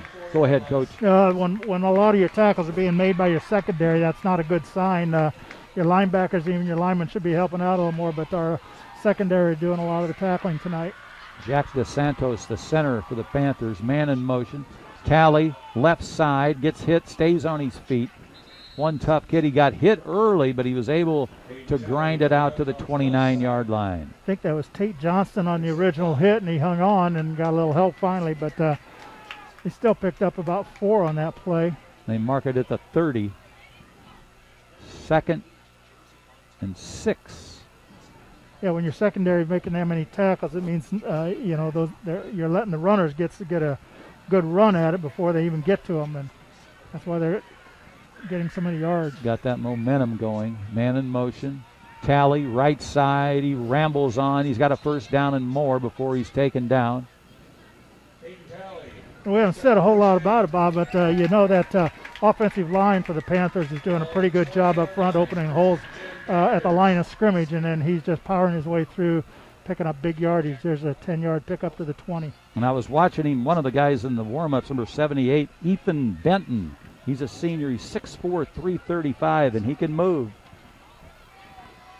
1st and 10 at the 20. Man in motion. They pitch it outside with throw, and a nice spin down tackle. That was Tony Gandolfi. Tony Gandolfi showing his speed there, coming out from his linebacker position, stopping the runner on the right side of the field. And 2nd down, 16. Ball back now at the Lincoln 26-yard line. Tony Gandolfi was not going to let him get to the outside that time. Bobby made great penetration and closed in a hurry and wrapped him up for the big loss, 6-yard loss. Fast-moving 3rd quarter, 7:13 on the clock. Schultz under center. Winthrop Spins, wants to throw. Here's a pass, a long pass, and incomplete.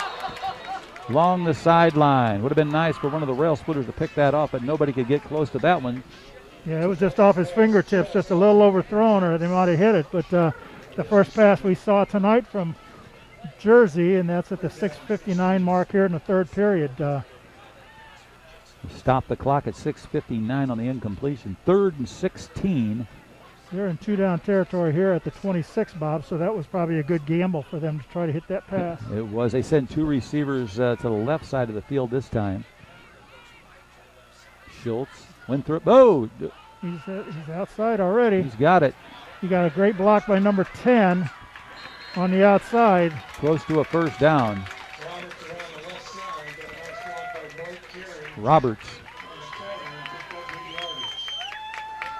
Maybe just short of the first down yard to gain, but he got most of that 15. Fourth and 3 maybe. Picked up about 13 on that run. Clock stopped at 6:50. Here come the Panthers. 4th and 3. It'd be nice to stop them here and take over on downs. Schultz pitches it back to Talley, and they've got him. Great job. That's Gandolfi. Gandolfi and Wackendorf. And they got the big guy, Talley. So Lincoln Railers take over on downs, and that's going to be a Chris Goins State Farm Insurance first down, and that's the way we like it. That was a great defensive play by the Railers. It was. Tony Gandolfi made a couple of them in that drive. Ball spotted on the near side hash mark. It's on about the 18 there. He lost 5 yards on that. 1st and 10 at the 18. That's one of the few times that Talley's lost yardage, Bob. I know he's well over 100 yards already, but maybe we're wearing him out. You know, it'd be nice, but I doubt it. But that time the Railers did a good job defensively making the stop. 6:30 left for the third quarter. 6:40. Elijah Polis out of the gun, wing formation. Got one receiver on the far side of the field. Isaac Decker goes in motion. He's got the football and no place to go, no place to hide, as that swarming defense of the Panthers all over him in the backfield for a loss. Yeah, he tried to run wide to the right side, but too much penetration, as you said, Bob, by the defenders, and he just couldn't get around the corner. Took a loss of about 5 or 6. See where they place it? It's on about the 12. 2nd and 16 for the Rail Splitters. There we go, another big play. All of them are big for the Rail Splitters at this point as they trail by 2 touchdowns. They got to make their way downfield. Polis got the snap, wants to throw along the sideline. He's got his drop. Intended receiver out there. I think it was Carson. That's Kenai Carson. That's Kenai, yeah.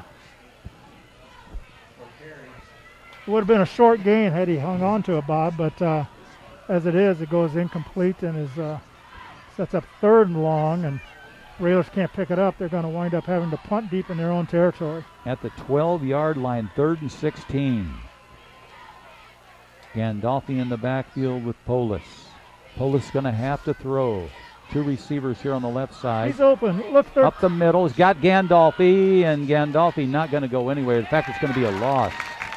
Gandolfi got open, but the defense of the Panthers just swarming, and we're going to have to punt it away.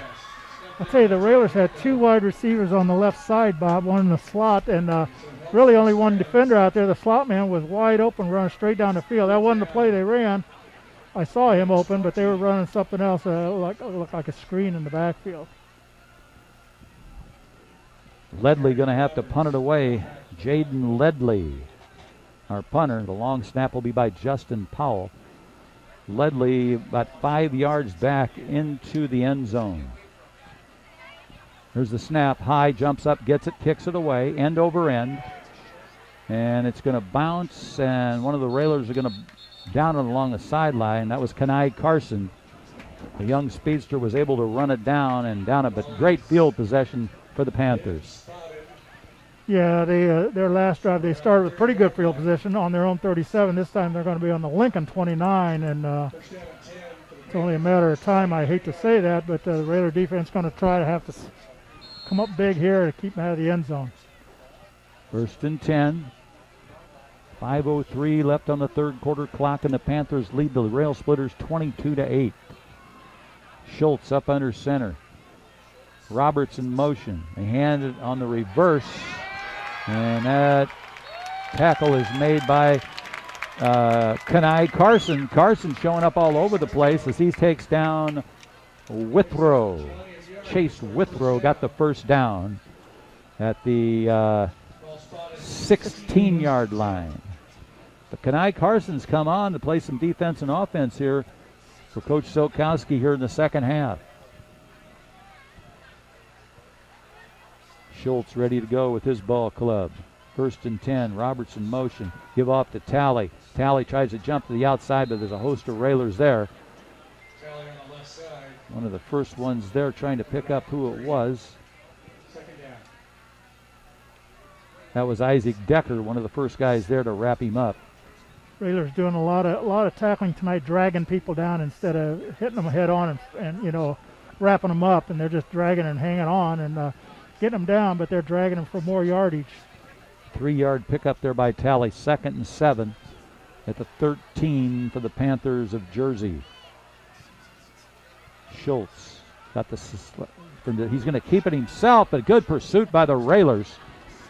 And he's drugged down there. That was 17 for the Rail Splitters. There's a couple penalty flags down there at the end of the play. Might be a face mask. I didn't see it, but that was Peyton Johnson hanging on to the back of him, dragging him down. Not sure what else they could be calling. 2 flags, so 2 people saw something.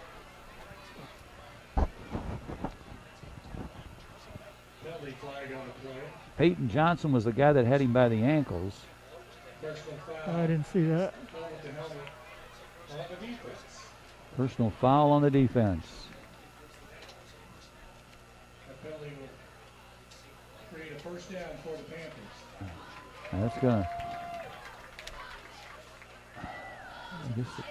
That's halfway to the goal line, to the 8, so it'll be 1st and goal for the Panthers. Clock on the move. 3:46 for the third quarter. No scoring yet in the third quarter. Schultz up under center. He's got the snap. Hands off. Talley's in for the score. Talley took it in from 8 yards out for the touchdown. That'll make the score Jersey Panthers 28 and the Lincoln Rail Splitters 8 with 3:33 remaining in the third quarter. Threes are wild. Yeah, Talley just scored his 3rd consecutive touchdown, Bob. Had a 4-yarder and then another 4-yarder and now an 8-yarder for 3 touchdowns here so far tonight. For video streaming live, Sal Polis with Edward Jones Financial Advisors, one of those sponsors. 2-point conversion attempt here.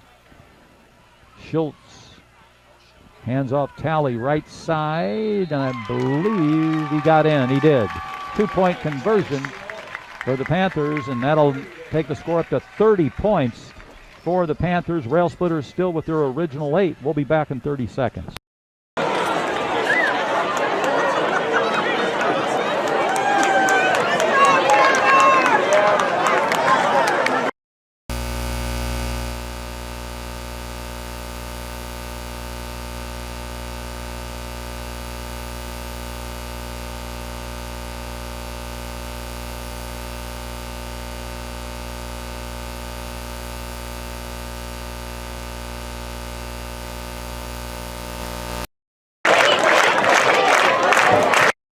Jerseyville, a long tour from Lincoln, a little over a 2-hour drive. Came over here with Lloyd Kirby.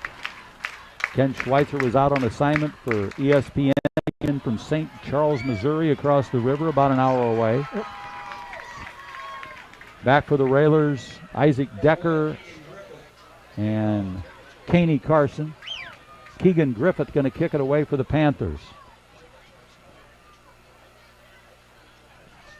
3:33 left for the third quarter, and the Panthers lead at 30-8.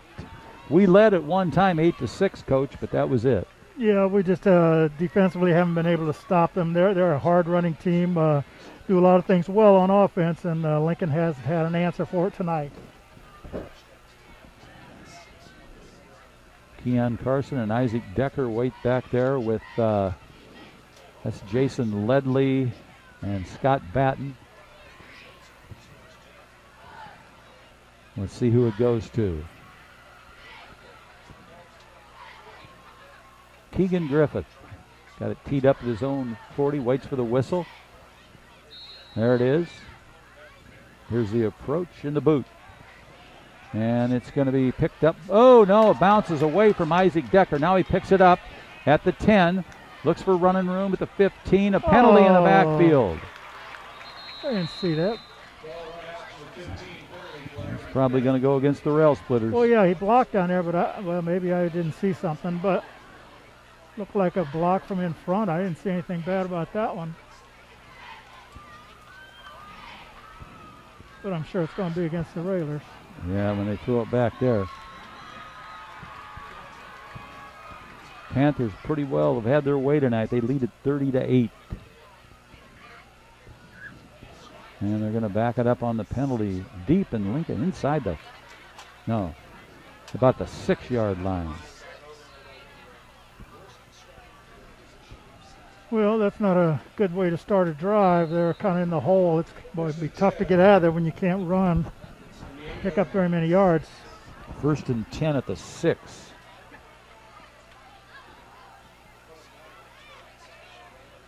Kenai Carson here on the near side, batting on the far side of the field. And that's Isaac Decker with the football. Spins, gets a couple yards out of it. And you can see the defense of Jersey. They're just coming to the line of scrimmage, Bob. They're just blowing everybody in, and it's just difficult to run them. We ought to try that halfback throw option again. Well, you know, they had some success with the reverse. See, they're coming hard up front. The inside linebackers are coming. Oh, there's one dropping. Oh, man. Carson across the middle just couldn't hang on. Yeah, the ball was slightly behind him. He had to reach around behind him to try to make the catch, and that's kind of hard to do when you got your momentum going one way and have to try to reach behind you to make the catch. Tough to do. That stops the clock at 2:45 here in the third period, Bob, and sets up a 3rd and about 8.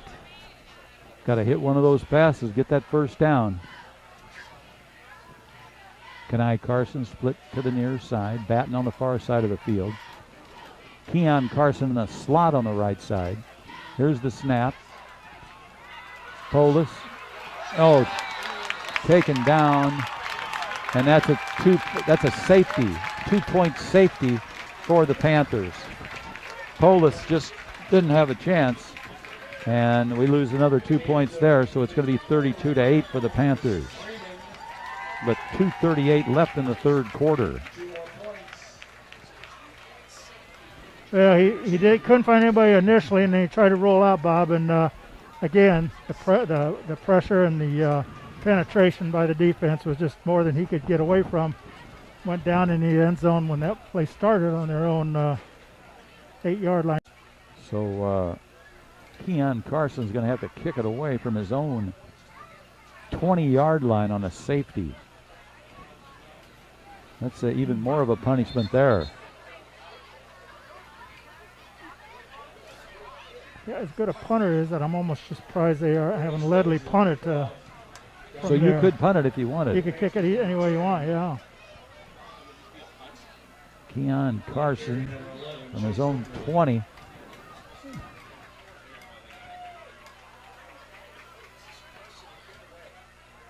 Waits for the whistle.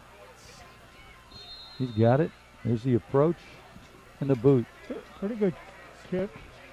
And bounces at the 39. He picks it up 45. Tries to spread it out there along the sideline and finally knocked out of bounds by Keon Carson. Knocked him out of bounds. But a penalty on the play.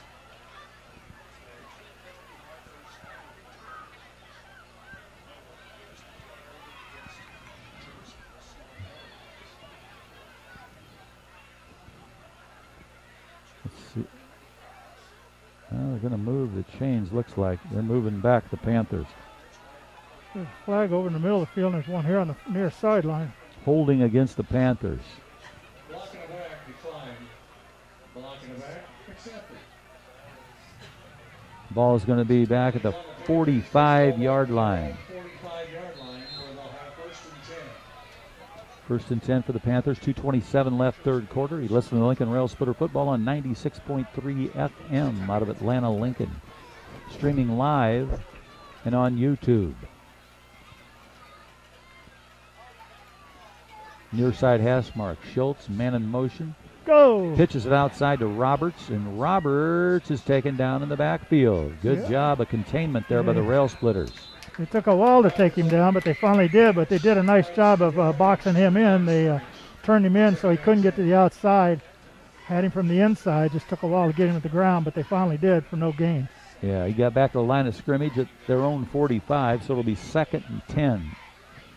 Need to string a few defensive plays together like that and get the ball back. 32-8. Need to stop them. I'm trying to think if they've had to punt yet tonight, Bob. I can't remember. Have to look back here. I don't think so. No, because their punter's their quarterback. He hadn't punted. No. Schultz, up under center. He hasn't had to punt. Now he's going There's to a throw it out throw. in the flat. And finally wrapped up. That's Scotty Batten on the tackle.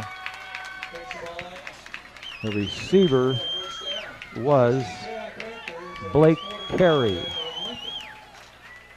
But a first down for the Panthers in Lincoln territory at the 45-yard line. 1st and 10 for the Jersey Panthers. 10-yard pass play, just a quick throw to the outside, and he got by the first initial tackler and picked up 10 yards to the outside. Near side hash mark. Man in motion. Oh, offsides. Well, Lincoln moved, but I think they pulled him off, and they did. They're going to call that against Jersey, 5-yard penalty. Back to the midfield stripe. Panthers too quick off the line. Penalized 5 yards.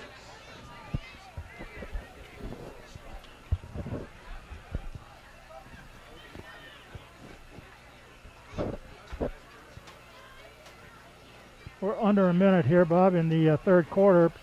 Jersey has it at midfield. 1st and 15. We're in the red. 47 seconds. Wing formation. Man in motion. It's pitched to the outside.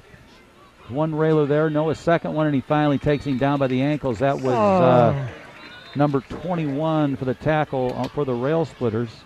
That was Tate Johnston. Another flag.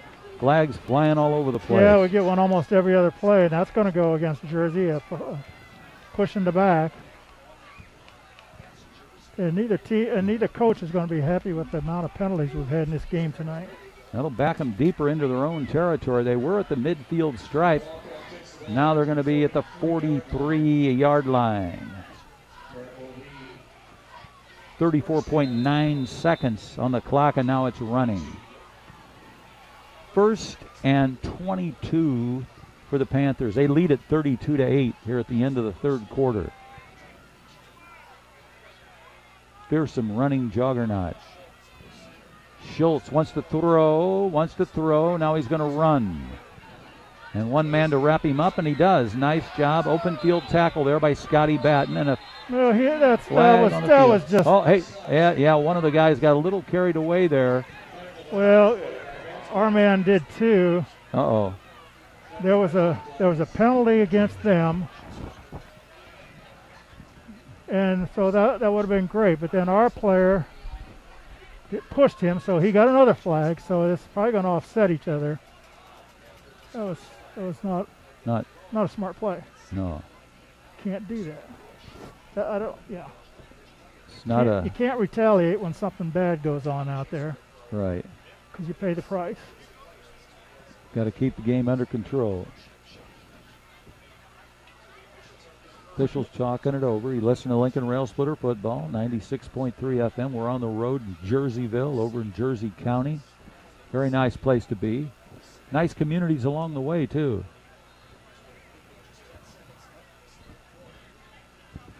We took the the Daniel Boone route. Saw a lot of beautiful woodland country. I crossed 2 rivers to get here. Wow, the Missouri and the Mississippi? That's right. All right. Well, you might as well just cruise over across the Illinois before you head back. You're close. Yeah, that's true. So they're backing up the Panthers into the cornfield on the penalties. They're back into the 50th row of the cornfield. Personal fouls all over the place. Lincoln must have not got caught. Well, I think there was maybe an illegal block, what was marked off, and then a personal foul on both teams also offset each other. First down and a parking lot to go. Do we still have all of our players out there? That's the question. 1st and 38.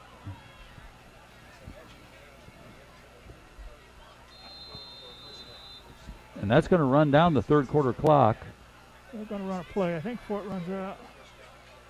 Yeah, Schultz. Good job. Gandolfi. Fumble, did we get it? They're checking, I think so. checking. Gandolfi's good at punching those balls. Oh, a little extracurricular activity. No, there's the penalty.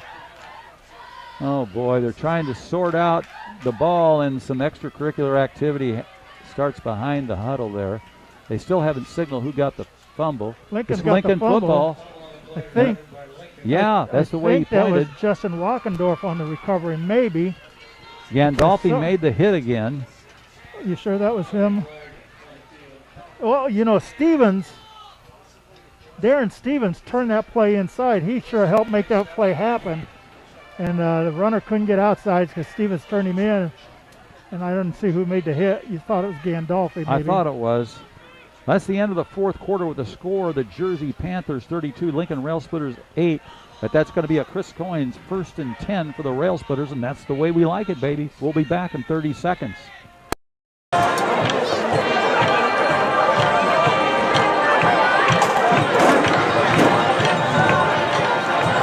Offsetting penalties again on sportsmanlike conduct on both teams. And at the end of the 3rd quarter, Panthers on top, 32-8. Panthers are on the road next week.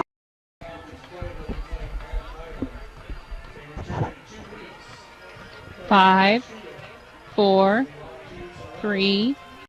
Waterloo comes to town the week after that. To Lincoln, Illinois. And the 4th quarter about ready to start here from Jerseyville. It's going to be 1st and 10 for the Rail Splitters at the 24-yard line.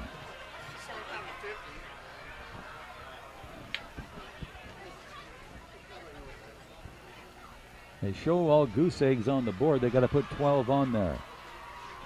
I don't think you can run a play with all zeros. I've run out of space on my stat sheet for penalties, Bob, so we still got a quarter to go, so who knows what the totals will be at the end, but it's gotten ridiculous for both teams, the amount of penalties we've seen out here. A little bit crazy.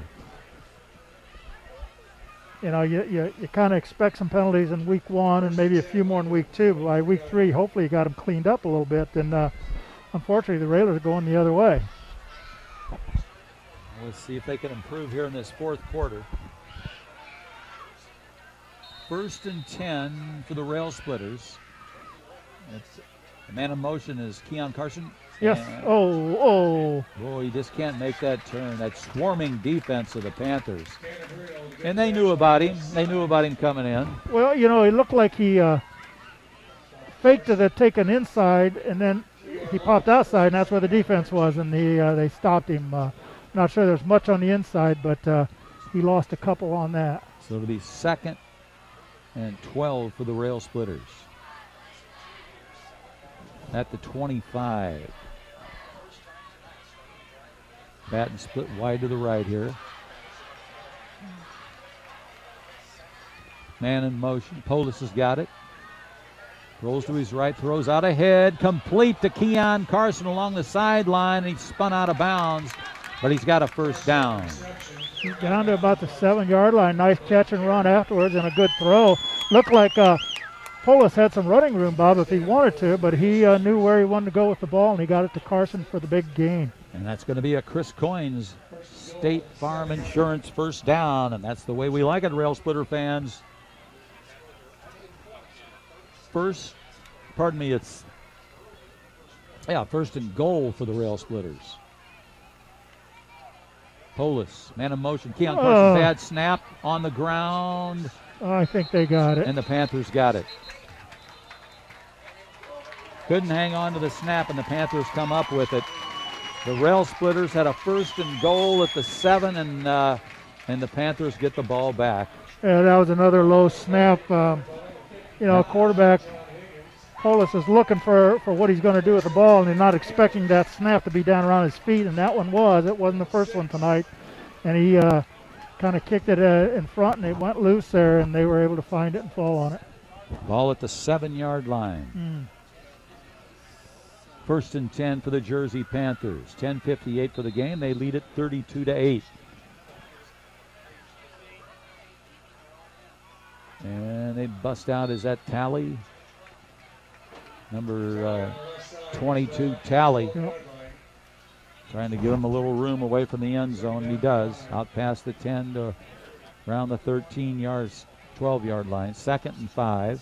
That was a golden opportunity. The Railers had to put something on the board, Bob, and let it slip away. Yep. Had that first and goal at the 7. Hard to take. 2nd and 5 for the Panthers. Schultz looks back at the official. Now he goes up under center. And he did off the Talley on the right side. And another nice run by Talley. And that tackle.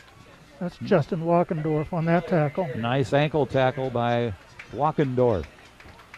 He's only a freshman. Poor lighting in here, but I'm trying to get his stats here. I mean, no lighting. Oh, no, he's a senior. I'm sorry. 6'1", 170. Yeah, no lighting. Is that poor lighting? No, it's worse. First and 10 at the 20. Good job. Yeah, good job there.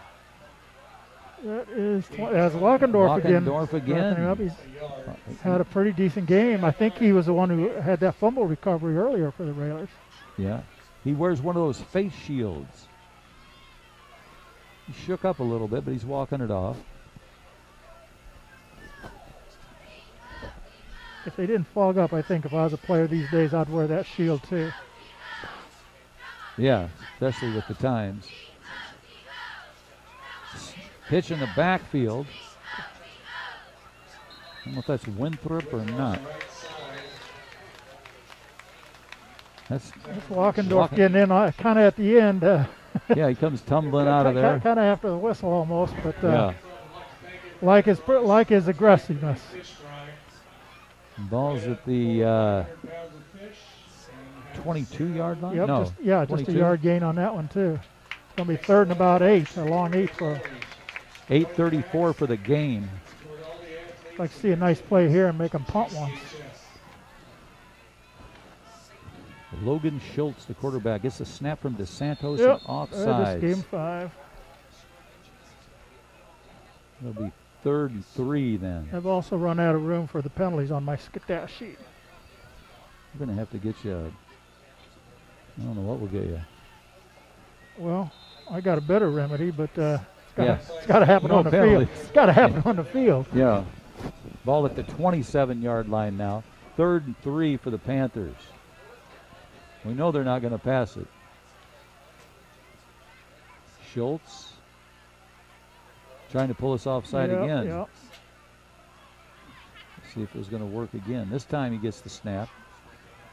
And they're going to get the first down and more along the sidelines.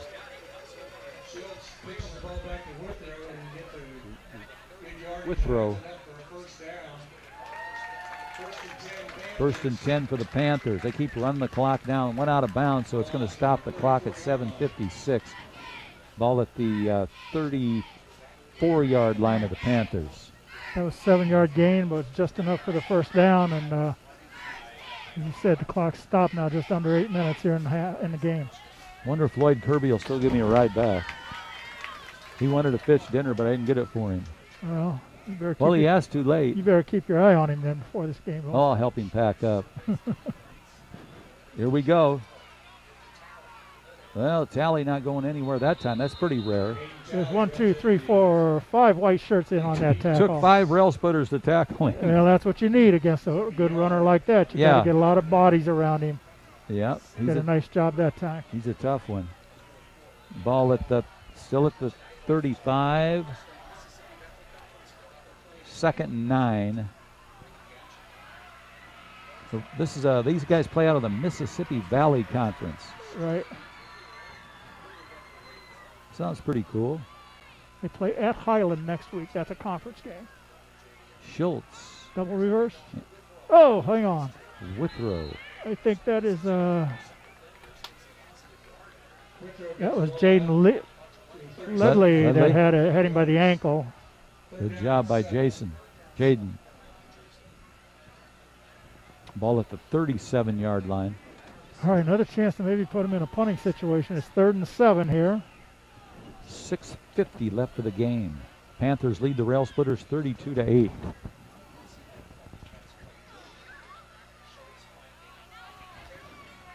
Jack DeSantos, the center for the Panthers. He's the guy that starts it all.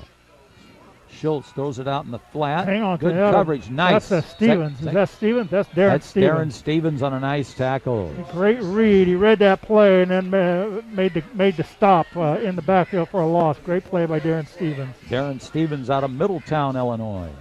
That was a little flip from the quarterback. Really wanted to pass because it was backwards. And Stevens is right there to make a play. Great job. Drops him back to the 32 where it'll be 4th and 12. And this is the first time we'll see their quarterback punting away. He's their punter, Schultz. Logan Schultz to punt the ball.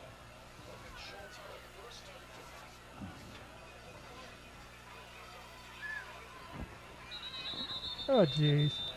Keon Carson back deep, and reason coach said that because a flag was thrown. That's on them. They had looked like one of the linemen just kind of flinched a little bit. False start on the Panthers. 5-yard block off, still 4th down. And back him off to the, what is that, the 26-yard line. Yeah. 26-yard line.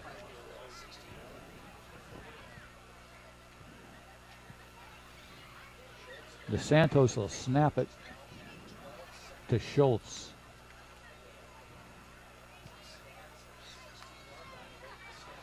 Nice snap. Whoa, Yes, it's blocked. Blocked it, picked up, and he's going to go. Touchdown, Lincoln. all right. Walkendorf blocked it, and Ledley grabbed it. Unbelievable. Walkendorf getting some playing time, blocks that punt, and Ledley grabs it and takes it in for 6. Let's see. 32-14. So he would have been about, I'm trying to figure out how far he ran for that touchdown. Well, did you call the line of scrimmage or where he caught it? Yeah, I would say where he caught it, but that's what I don't know. But anyway, It we'll was- take the touchdown for yeah, sure. he's back about the 10. Okay, here we go for the 2-point conversion. That happened with 5:21 left.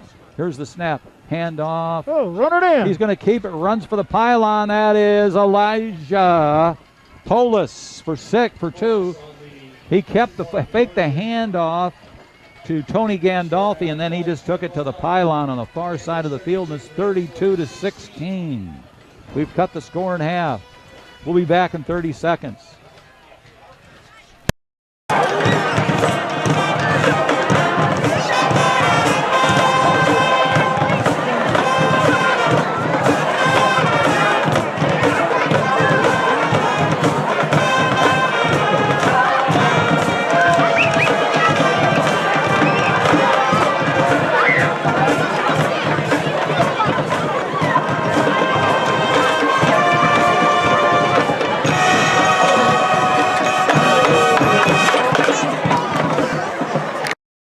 Winnie's taking control of us here. She's running the dials back home.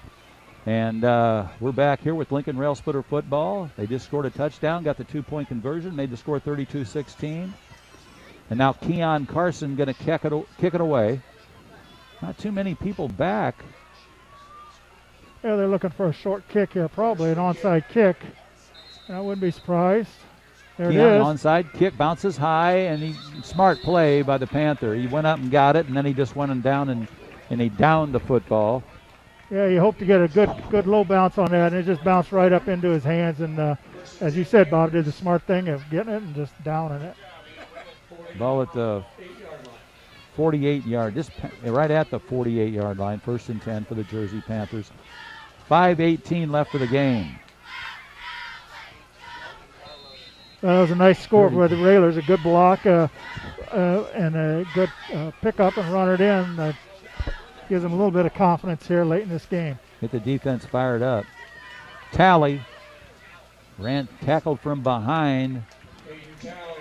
And I believe that's Tate Johnston. Peyton, yeah. On the tackle for the Rail Splitters. Peyton Johnson. Seven-yard pickup, though. That was Tally again. Peyton Johnson on the tackle for the Rail Splitters. Ball at the 45. It's like trying to drag down a wild boar down on the Arkansas, on the Buffalo River on the Arkansas. He's a hard runner. Yeah. He's only a sophomore, too. Wow. Schultz under center, man in motion. Give off Tally. Got a 1st down. Or he's close. 1st and 10 for the Jersey Panthers. The Lincoln 42-yard line. Moving the chains, and then they'll start the clock again. 4:29 North Sangamon left for the game. Ball at the 42. Panthers just letting the clock run down now, taking their time. Now they come to the line of scrimmage. They'll come out of here 2-1 now on the season. Schultz, man in motion. Handoff Tally, left side. It looked like Decker on the tackle for the Rail Splitters. It was. They just get just watching, we got a good angle right here, Bob. He just gets a nice push up front from his lineman, and he hits the line of scrimmage and then just drags people and keeps on running. And they run the play in with Easton Hefner. 3:30 left for the game. Panthers lead at 32-16. Oh, quarterback sneak. Schultz just kept it.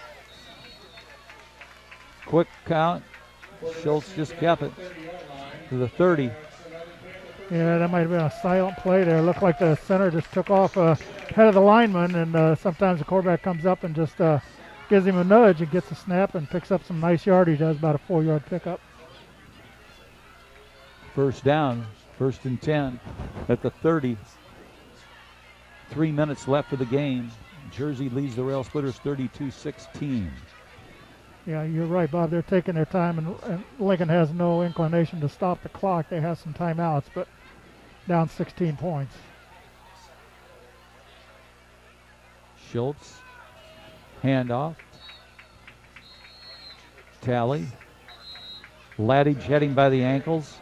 As soon as we say that, looks like Railers take a timeout. Railers take a timeout with 2:38 left in the game, and the score, Jersey 32, Lincoln 16. We'll be back in 30 seconds.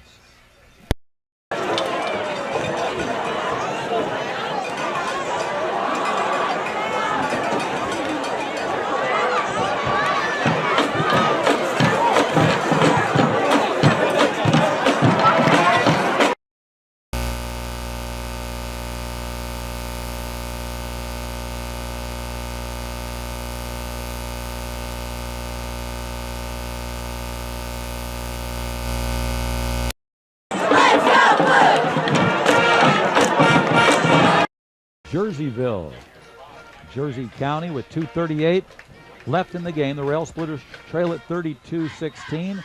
They call the timeout. When we come back, it'll be 2nd and 7 for the Jersey Panthers at the Lincoln 27-yard line. Yeah, I think while it's a real long shot, you know, it's not. I don't blame the Railers for taking timeouts and try to make a stop here and get another possession.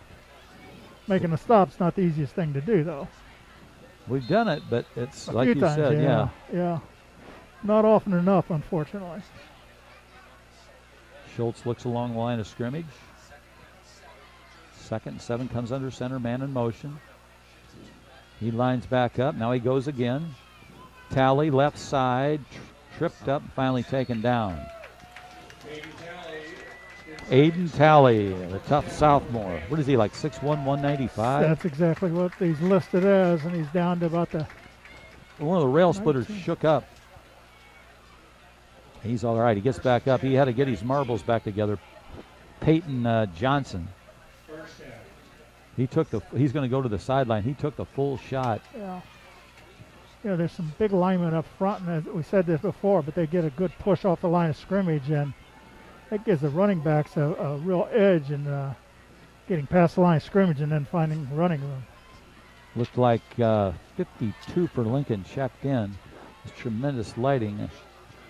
That's looks like David David Morrow. I'm sorry, it's David Morrow. I know him.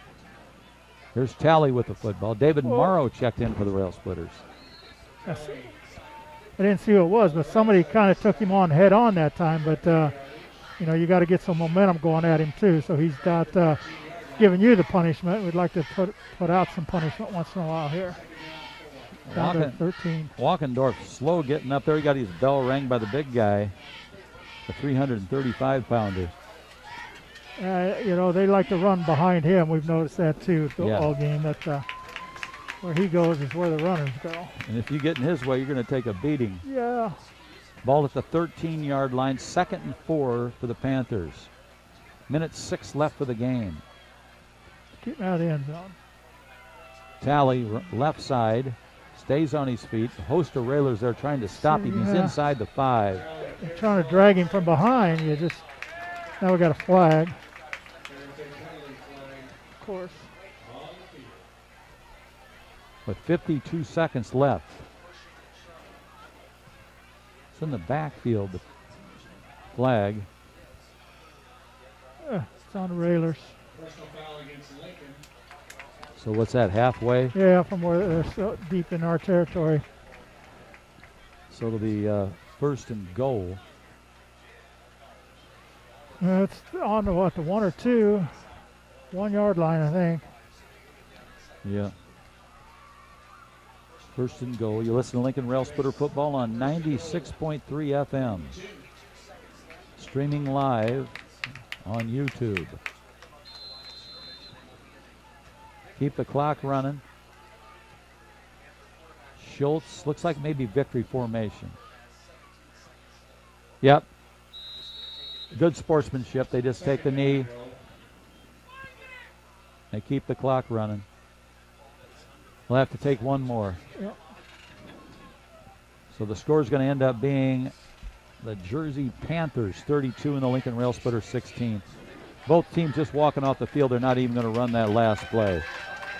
Yeah, that's a smart thing. You know, don't take any chances there. So, Coach, you say next week we travel to Mahomet Seymour? Mahomet Seymour, and they're back into the Apollo Conference action. As we said earlier, they had a 14-13 lead at halftime against a really good Mount Zion team. So our work's cut out for us next week. Both teams just... We by far played the toughest team on the schedule so far tonight. Not taking anything away from our first 2 opponents, but this is by far the tougher of our first 3 opponents. They were. We'll take a quick 30-second timeout. We'll be back to wrap it up. Panthers.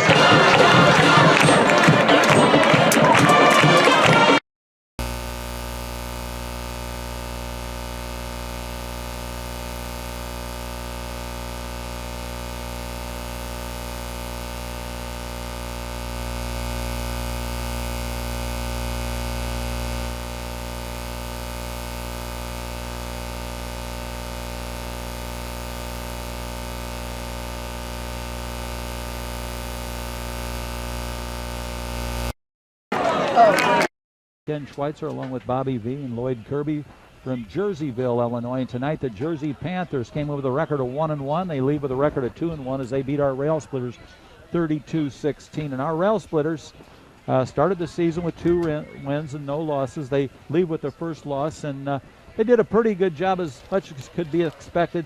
Little, I would think, Coach, you would say too many penalties. Well, way too many penalties and too much Aiden Talley, I would say. But they, he wasn't the only runner. They had some other good runners too, but he was by far their star of the game. And is only a sophomore, as we said, so we may see him again next year. I think they come to our place. I'm not 100% sure of that, but yeah, just a tough game for the Railers tonight. They couldn't stop him, and offensively, we certainly didn't generate the offense tonight like we had the first 2 weeks. So a beautiful field and great condition and great football playing weather here in Jerseyville. Final score, unfortunately, 32-16. I want to thank Winnie for back at the station for running things. I want to thank Lloyd Kirby for streaming live. I want to thank my partner, Coach Ken Schweitzer, for coming over from St. Charles. And this is Bobby V reporting. We'll be with you, as we said, on the road against Muhammad Seymour next week. Thanks to all our sponsors and our fans. Thanks for listening. Unfortunately, the final score, the Jersey Panthers 32 and the Lincoln Rail Splitters 16. Thanks for listening. Oh,